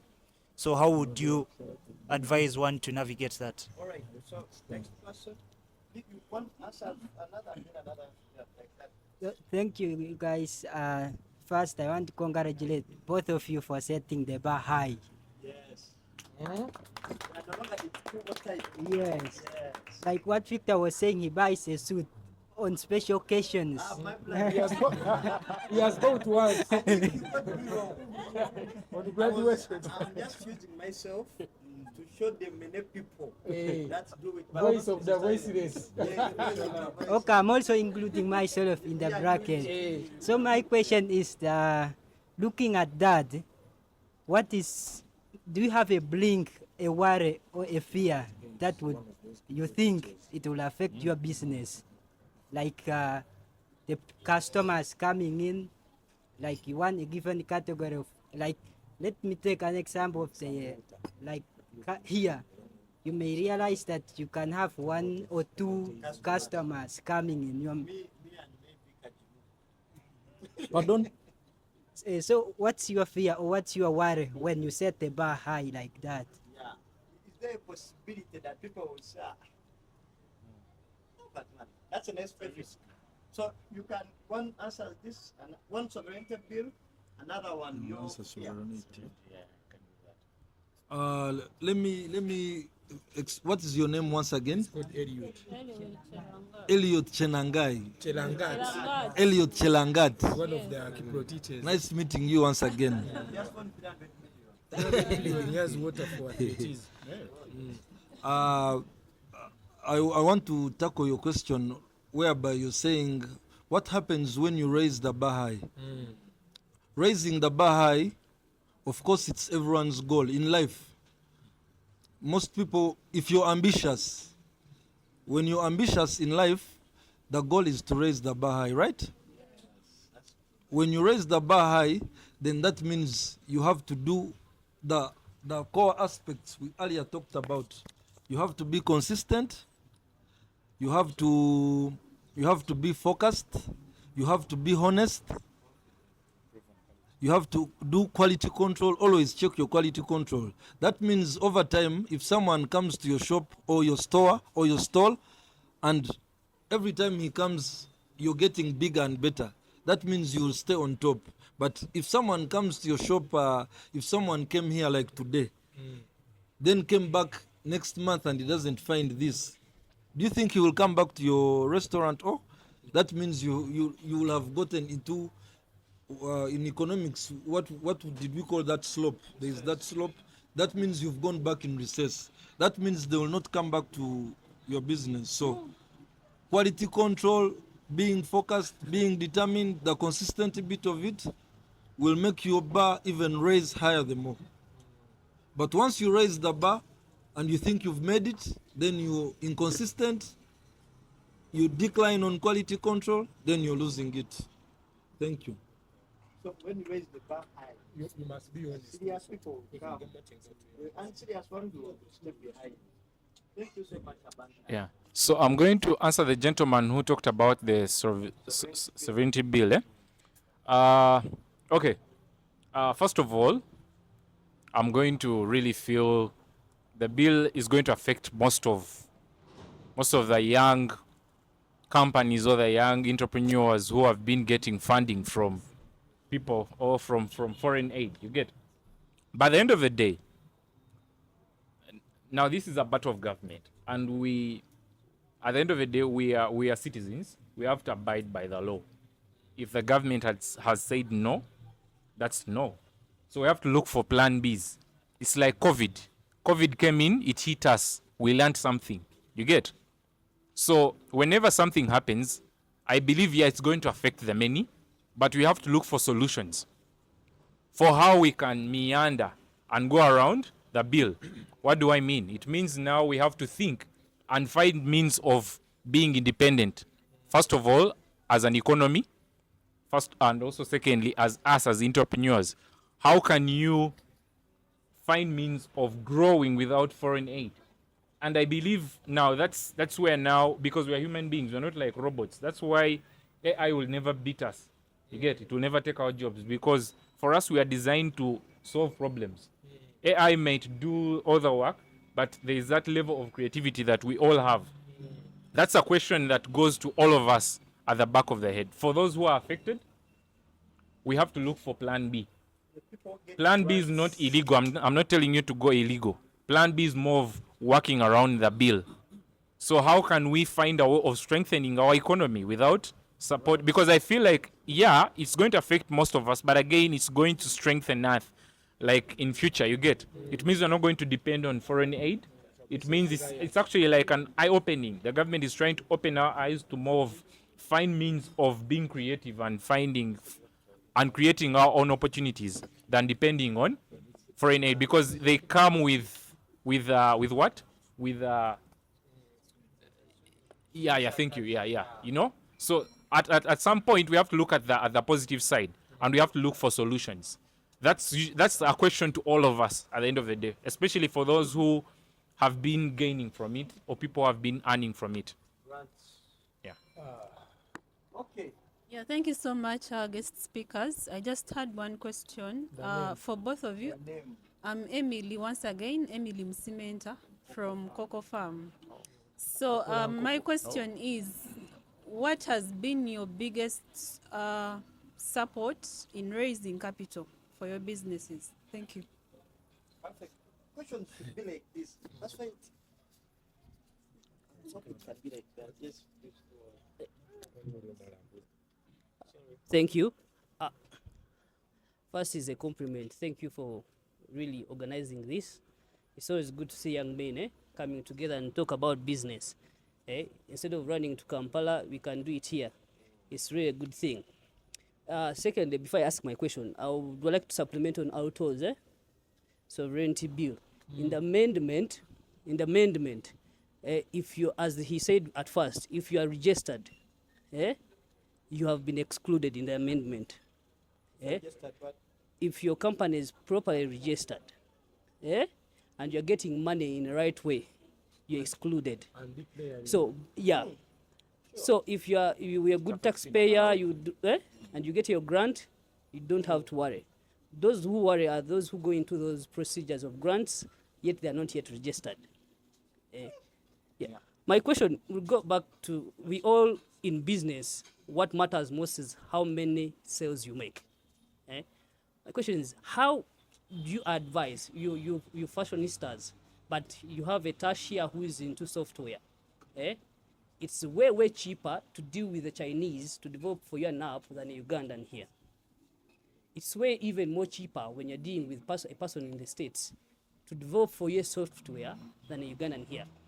How would you advise these entrepreneurs here? Say this one is in furniture. Importing furniture from China is now becoming more way cheaper because now Chinese you don't need to import. They already have the stores here. So it's easier. I go to the store, I buy firsthand. What I just make an order the other side and I have the store this side produce. So how would you advise? We can still say that, you know, the market, there are many people, there are many fashionistas, there are many urban touches in the market. But and every business matters about how many sales do I make a day. How do you advise these young people to deal with the fact of pricing your products vis-a-vis products we get from abroad? Because if I'm to look, if I'm to come here and I say I want this table, I'm going to be told around like 300 what? Why should I buy Uganda? I support buying Uganda, but why should I buy Uganda at the same quality of Uganda, which the same quality I can get from China at 150? Why should I pay? Let me bring it back clearly to you, Alloto. Why should I come to Alloto, who's going to charge me 400, 500, however much I want to buy Uganda? Yet I can get the same thing Alloto is producing for me at 150. So how can we borrow your knowledge to put it into cleaning? Because I can buy one mopper in China that can do me cleaning, which instead of hiring him, I just need one person to come and do it. Okay. So first, before you answer, are there any other questions from the three of you? You also have a question? This one has. Okay, you first answer those. First answer those. So let me answer my brother's question. Why you should support Uganda? Buy Uganda. Yeah. Okay, buy Alloto. Yeah. It is. I feel like I'd already answered that question when we talked about the barrier, him buying from abroad. Now again, the reason why you should support Alloto, first of all, Alloto should have first transitioned from level A to level C. I won't tell you to come and support Alloto if he's doing substandard work. You get? I believe we do quality work. We do unique work. You get? Secondly, I know already made might come cheap. One thing I love about the government, now they're fighting already made. So again, you're going to come back and support us no matter what. at the end of the day. No. I'm talking about the sense of customization. Anyway, in my sector. Yeah. A pause out. The thing is here now. Now government is fighting bringing from abroad, but now the challenge is that abroad has come into Uganda. It's no longer bringing from abroad. The Chinese who would import in are now in Uganda. That you go to Jinja if I want clothes. You go to Mbale. There's a factory, a Chinese factory making clothes. This affects mostly urban touch. That it makes the jeans here. It's no longer more of we are going to import in China. We can go to in here in Uganda. You move to Namamve and you get the furniture you want. So now how are you going to compete? How can we compete within? Now the Chinese are now here. So the question is very clear. Yeah, I've got it. Now, again, that's what I've said. It's more of, now, what we do, we are creative. That's the first thing I'm going to talk about. The foreign might bring in products that look like ours, but the truth is they will never be like ours. That's the truth.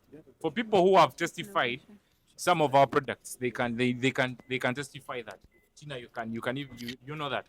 So for them, they are more of sales. So it means there is, even if you might look at the product, it looks good, but there is a quality check and there is a level of creativity that they won't put in because they're after sales. You get? Again, I talked about it. Like the government, again, in some ways, fighting against us, the local investors. That's why I've given scenarios of them giving them land.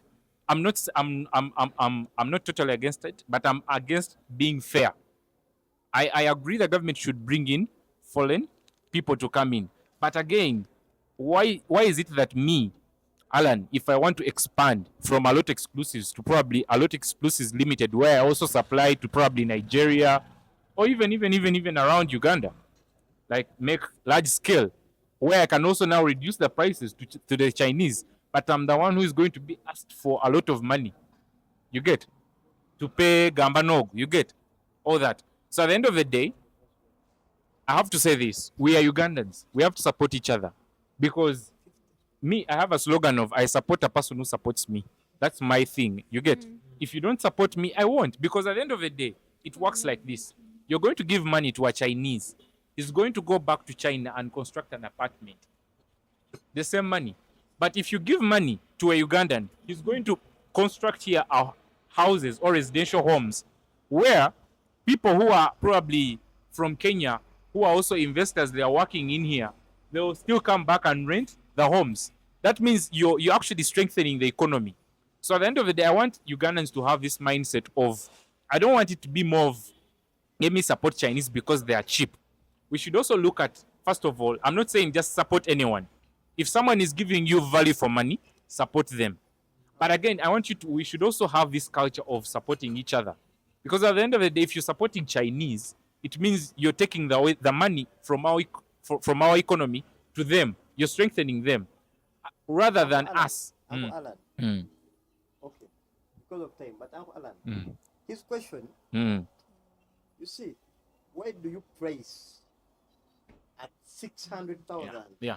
Okay. Yet there is a person who has maybe not the same creativity like you. Yeah. At 200, is at 300 or 400. For you, why do you go for 600 and not 500 and not 700? So probably that was the question. Secondly. No, 30 seconds, you answer that. Okay, yeah. Let me come there. Just add on the news, is that now, can you see, when we come to forums like these, we normally look to the top, and we go down. Is it okay? I hope you are not going into your copyright. Is it okay to know that as Alan is pricing 600, this is what he considers? So, Yeah. Okay, guys.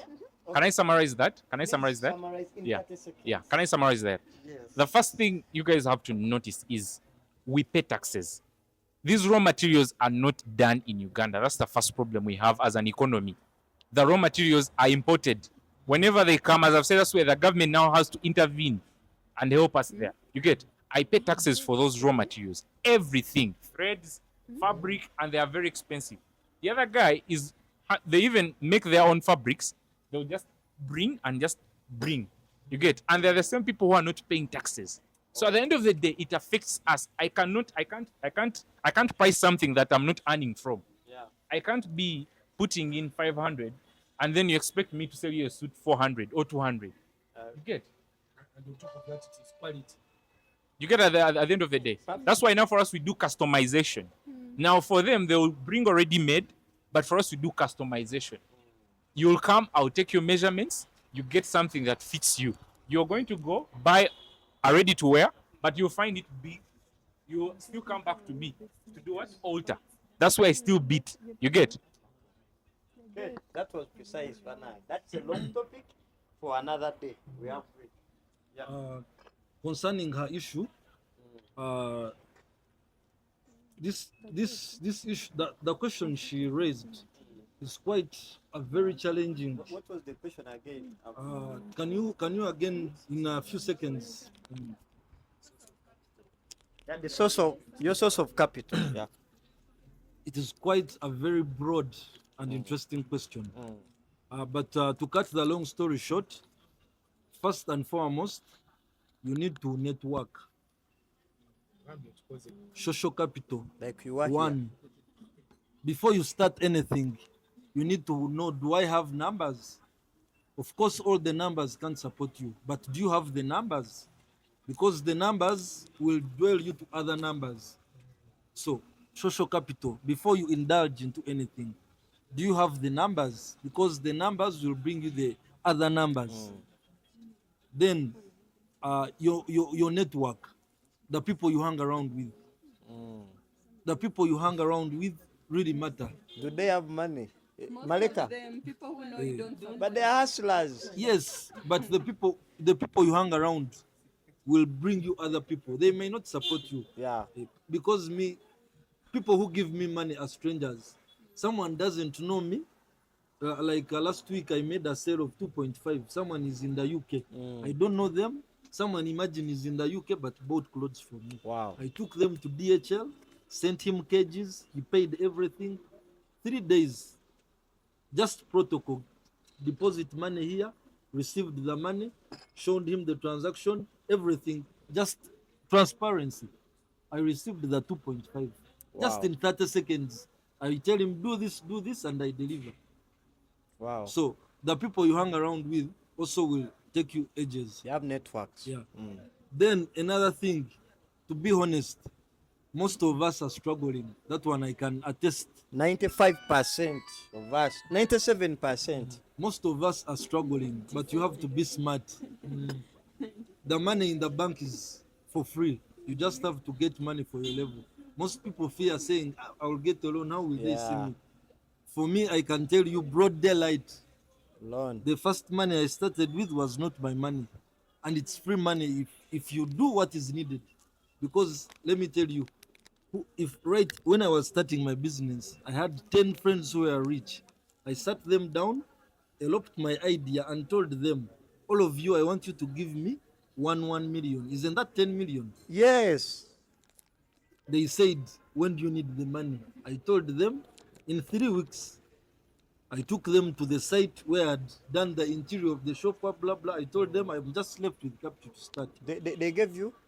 I'm coming. Okay. But trust me, those 3 weeks, out of the 10 people, only 2 people gave me money. The rest refused to pick my phone calls. So no one will help you. You just have to be there for yourself. It's you versus you.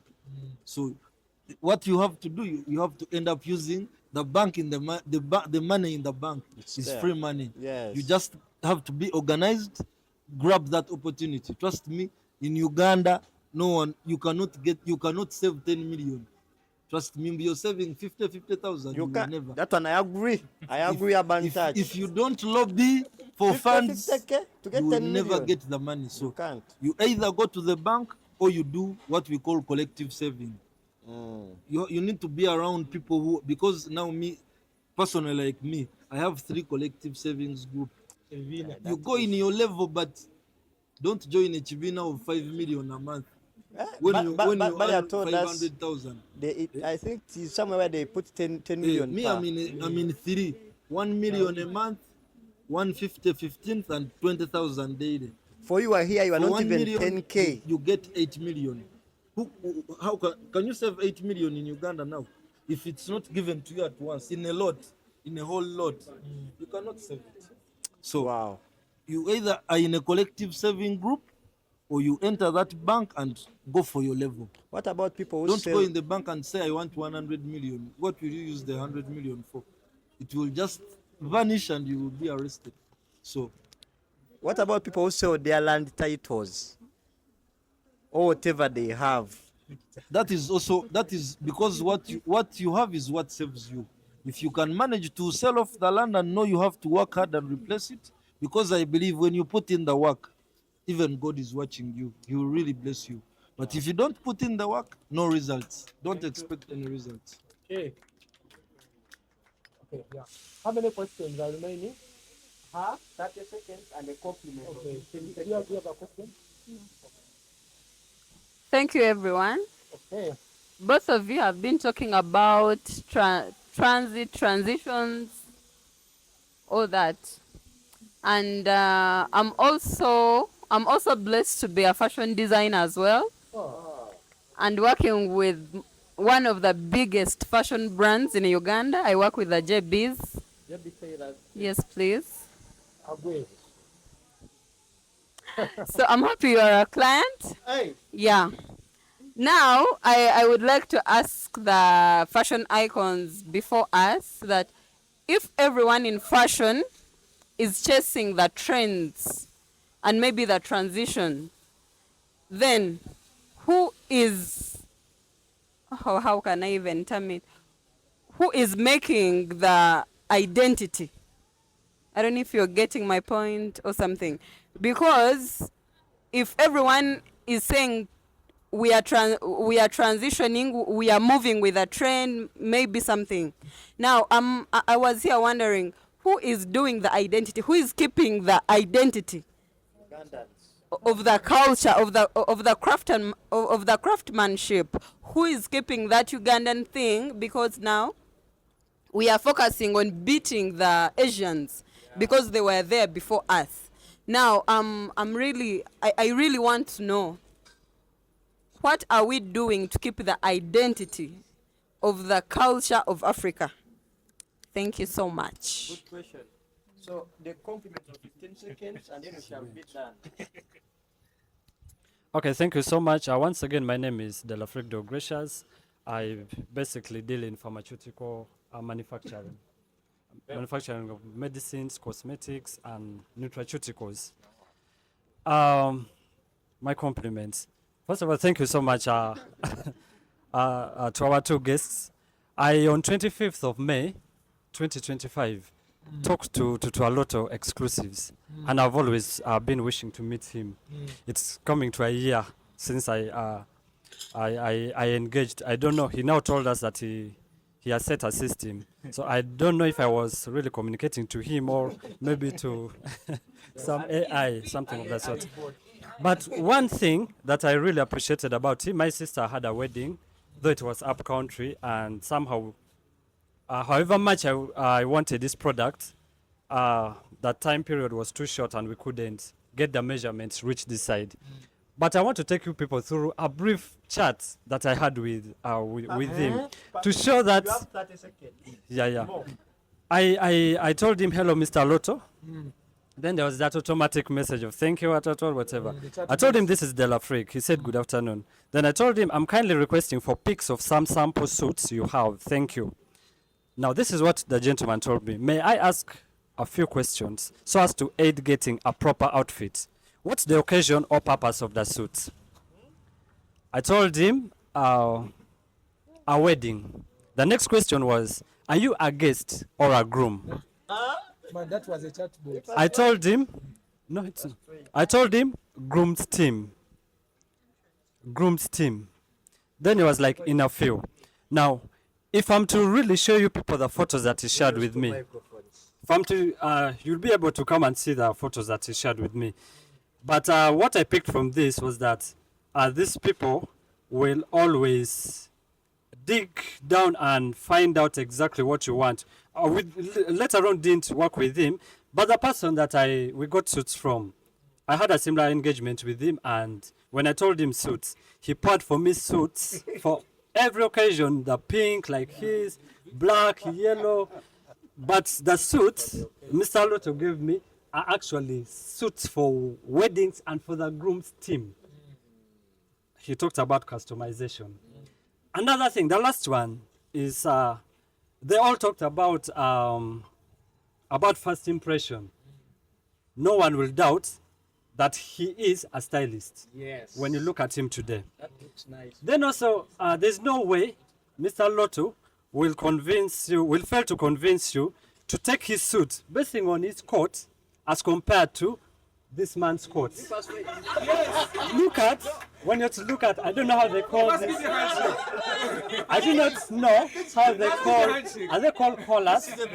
Mr. Alloto has a weld iron, I don't know if it's called a collar. It's called a lapel. Thank you so much. So what is this one called? That one is collar. This one has no name. It's been amazing. Thank you so much, team. You have to explain. So, okay, yeah. So, Mr. Alloto, you have to explain to these people that for the occasion, this is perfect. Please tell them. Let me ask Tina's question about identity. So, she actually brings out, you see, I've told people, whenever you're looking at business ideas, look at a problem. And I feel like that's actually a business idea. I can't tell you right now, I'm looking at identity. We all have different goals in business. we all have different styles we work with. But as I've said, like in business, it's more of look for a solution. Now, if I was someone, there's a boy I love his work. I love his work. He's called forgotten the name. Domain. I love his Gilbert. Yeah, Gilbert. He's a young kid. I love his style. Reason, he chose a different style. We are all designers. We're all in the same industry. But I love how the boy does his work unique. You get? You get? Me, I'm going to. I give. You see me. I hardly tell you if something is good, but I love how his work is, his identity. It may not be in the form of African or the tradition, but as she has said, that's actually a problem that we can solve. What identity do we add in? And it's a general question, because this is an entrepreneur's launch. We all have different projects. We are all directors of different businesses. So again, she said something that really tickled my understanding of how I've been operating. You get? If you deal in cleaning, what identity do you add in your business? You get? So this is a general question, and I feel like it's also, someone can also get an idea. Let's say if it's a business, because the market is wide, you can look at your market and you're like, everyone is doing this, but I can choose a certain identity so that people see me in a different way. And I believe that boy is going to go and grow even better because of how he has branded himself. Is how he's unique. His touch is unique. It might be a normal, but there's a way it's for a certain category of people, but it is still, it's a certain identity, which I believe all of us as entrepreneurs, we need that. Okay. You have to find your identity. Though again, I'm not wrong with being also old school. We all have different goals. You might find me, my goal is I make money, I construct, get a kids. Hey, simple. You get? And probably another guy is more of, he needs a legacy. You get? And identity also gives you a legacy. People will always know you for who you are. So I love that question. It has really opened how I think. And I love that. And for the compliment, brother, thank you so much. That was me. So first tell them about this. I don't know. It's very expensive. That will be for another day. Yeah, for another day. Okay, thank you very much, our esteemed guests. This has really been insightful, but also you guys were down to earth. You know, just like he said, when people will come here and give us stories that people want to hear and forget about the reality. And just like I told you, this is a platform for us to delve deeper into what we don't get in class, but what is actually happening out there in the real world. You get? So you guys have been so elaborate. You've told us your stories. You've told us the ups and downs you've gone through, the way forwards, how we can actually also try to move our ventures from a 1 to a 2 and build our brands. Just like I said, many young people want to look at today and not look at tomorrow, because when they see a deal coming in, they see that that is the end of life, not knowing that that's just a stepping stone for a bigger brand that is going to be sustainable and last long. So thank you very much for being honest. You've talked about consistency. You've talked about being confident, not just in yourself, but also in what you sell. Because if you don't look like what you sell, that is obviously cap. So thank you very much. And at this moment, I would like to call our membership chair for just 2 minutes to give us some communication, and then we shall close. Yeah, good evening, everyone. Good evening. Thank you so much, Emma. Guys, allow me to thank our guest speakers for today. They have really done a great job. Thank you so much, Alloto Executive, Exclusive, yeah, and Urban Touch. I had a question for Urban Touch. Do you deal in ladies' wear? Most of the outfits nowadays are unisex, like shoes, like t-shirts. Most of the things the market is making now are unisex. Yeah, we have quite a lot clients that are female, and you're welcome as well. Oh yeah, thank you. So I welcome the new members for today. Can we have some new members put up their hands so that we can welcome you? We have some new, we have some new member that didn't introduce yourself. Kindly, in 30 seconds, introduce yourself.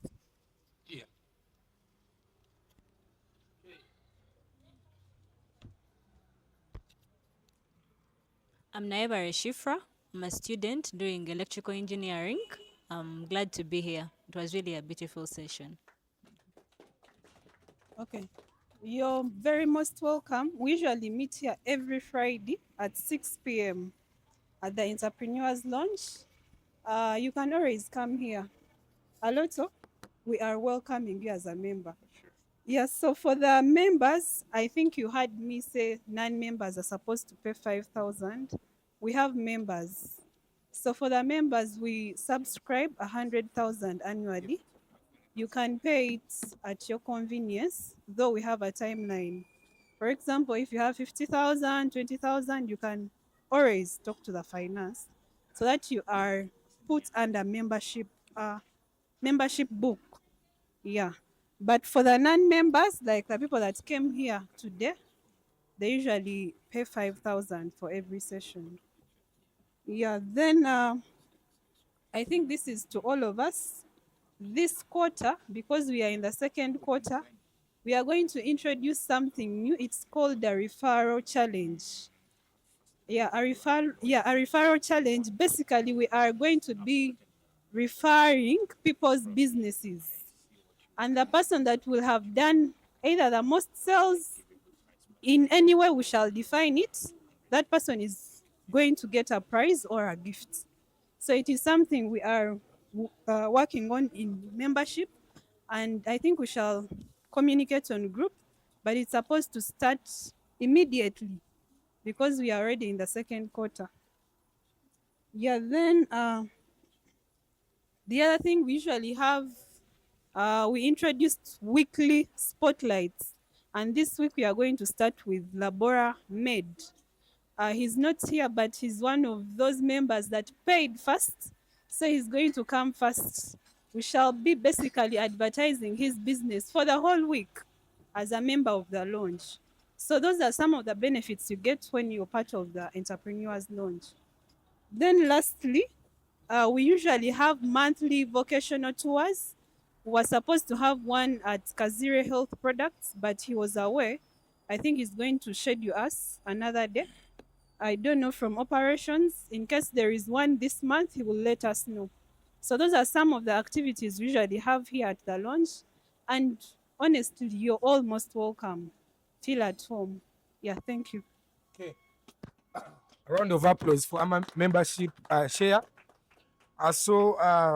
Thank you very much for that. We'll elaborate a kind of communication. We are going in for our last set of the session.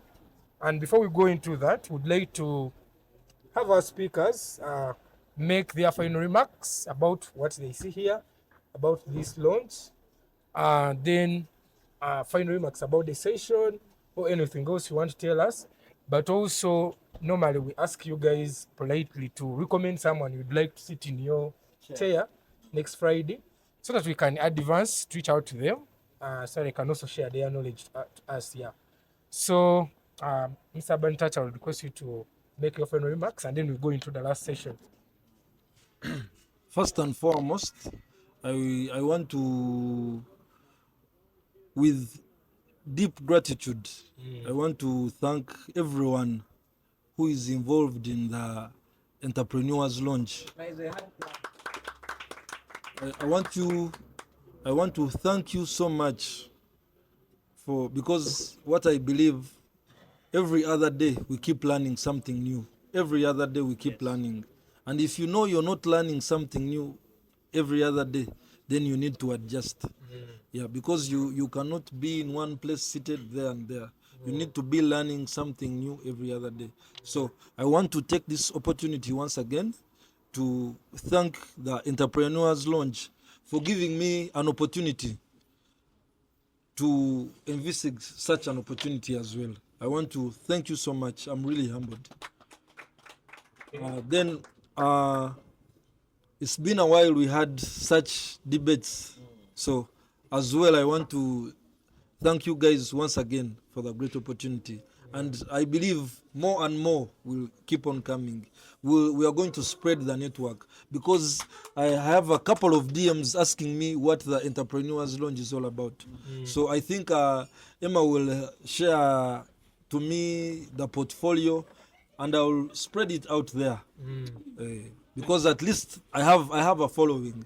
For the few years I've pushed my brand, I have a following, and I believe if I share, knowledge shared is knowledge gained.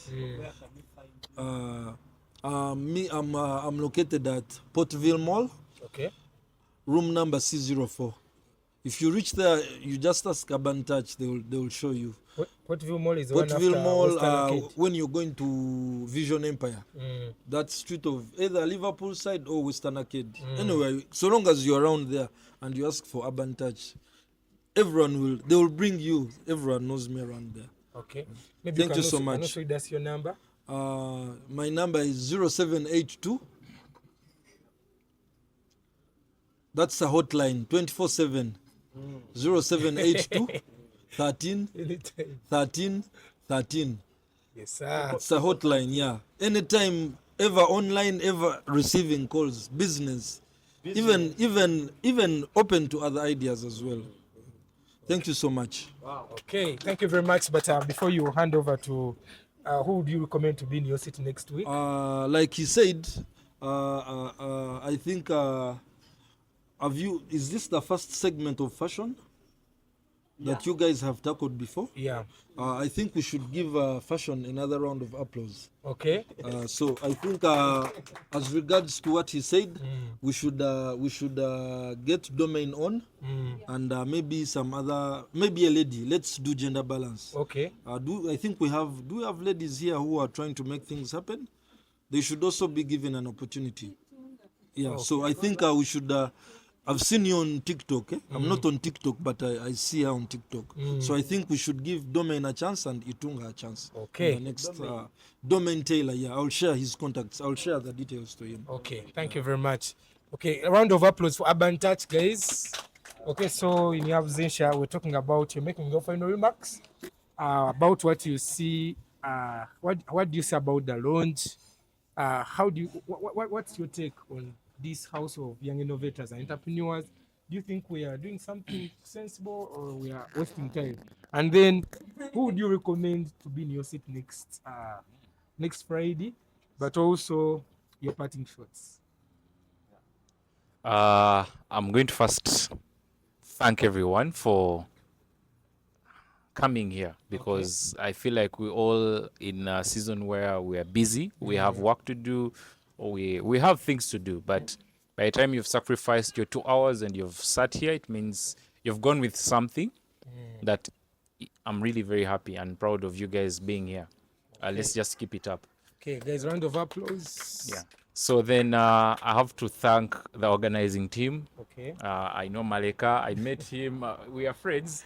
So I was there. I met him. I was like, bro, I love what you're doing. Okay. And then the next day he invited me. I was like, so I was telling him about BNI. This is how BNI started. If you don't know about BNI, just search about BNI. Okay. It's on TikTok. You remember? Okay. Oh wow, wow, that's nice. They really, they also started like this. Now they are bigger, but I was telling him it's what I envision, even better, something better than this, like getting a group of young or even old, a group of entrepreneurs, finding that we have people like Valia. I was very happy. I saw that session where I watched it on TikTok. So when you bring different minds, it adds something to us. I believe anyone who sits here, there is something I'm going home with. It's a package that I'm adding in my life. Just like he said, yeah, knowledge shared is knowledge gained. Yeah, is knowledge gained. So not everyone is intelligent, and I feel like we should keep it up. I'm going to be a member. Okay. Yeah, so guys, welcome a member. So I'll talk to him. But I told him even the first day I'm going to join. Okay. Because I love these spaces. We're in a world today where there is a lot of let me call it nonsense. There's a lot of negativity. There are a lot of things that eat our times as young entrepreneurs. So we need such spaces that at the end of the day, even if you go out and you're distracted, but there are things that keep you accountable, you get? And these are such spaces.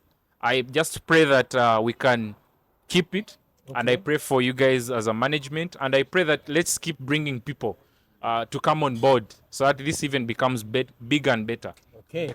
And when I posted, just know I got a lot of there are some people even here because I posted. Yeah, but again, people have been asking about what is the entrepreneurship launch.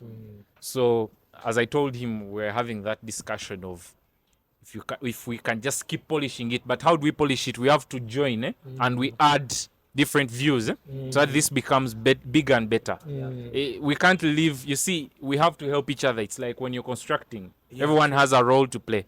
So we have to join first so that this becomes what we envision. Yeah, true. So me, I'm going to join, and whenever you need me, I'm around. Okay. And I'll also be attending. Okay, so I'm glad that we're all here. We're young. I love that the fact that we're all young, we're all ambitious, and we're all seated here. Man, like Gerev, I'm very happy that you came. You commented on my status, so I'm very happy that he's here. So those are some of the spaces we need, and personalities I feel like we should bring also on board. But I also love the fact that we should bring in young. But you know, those guys are a bit busy every day. We can't get them here every Friday or whichever date.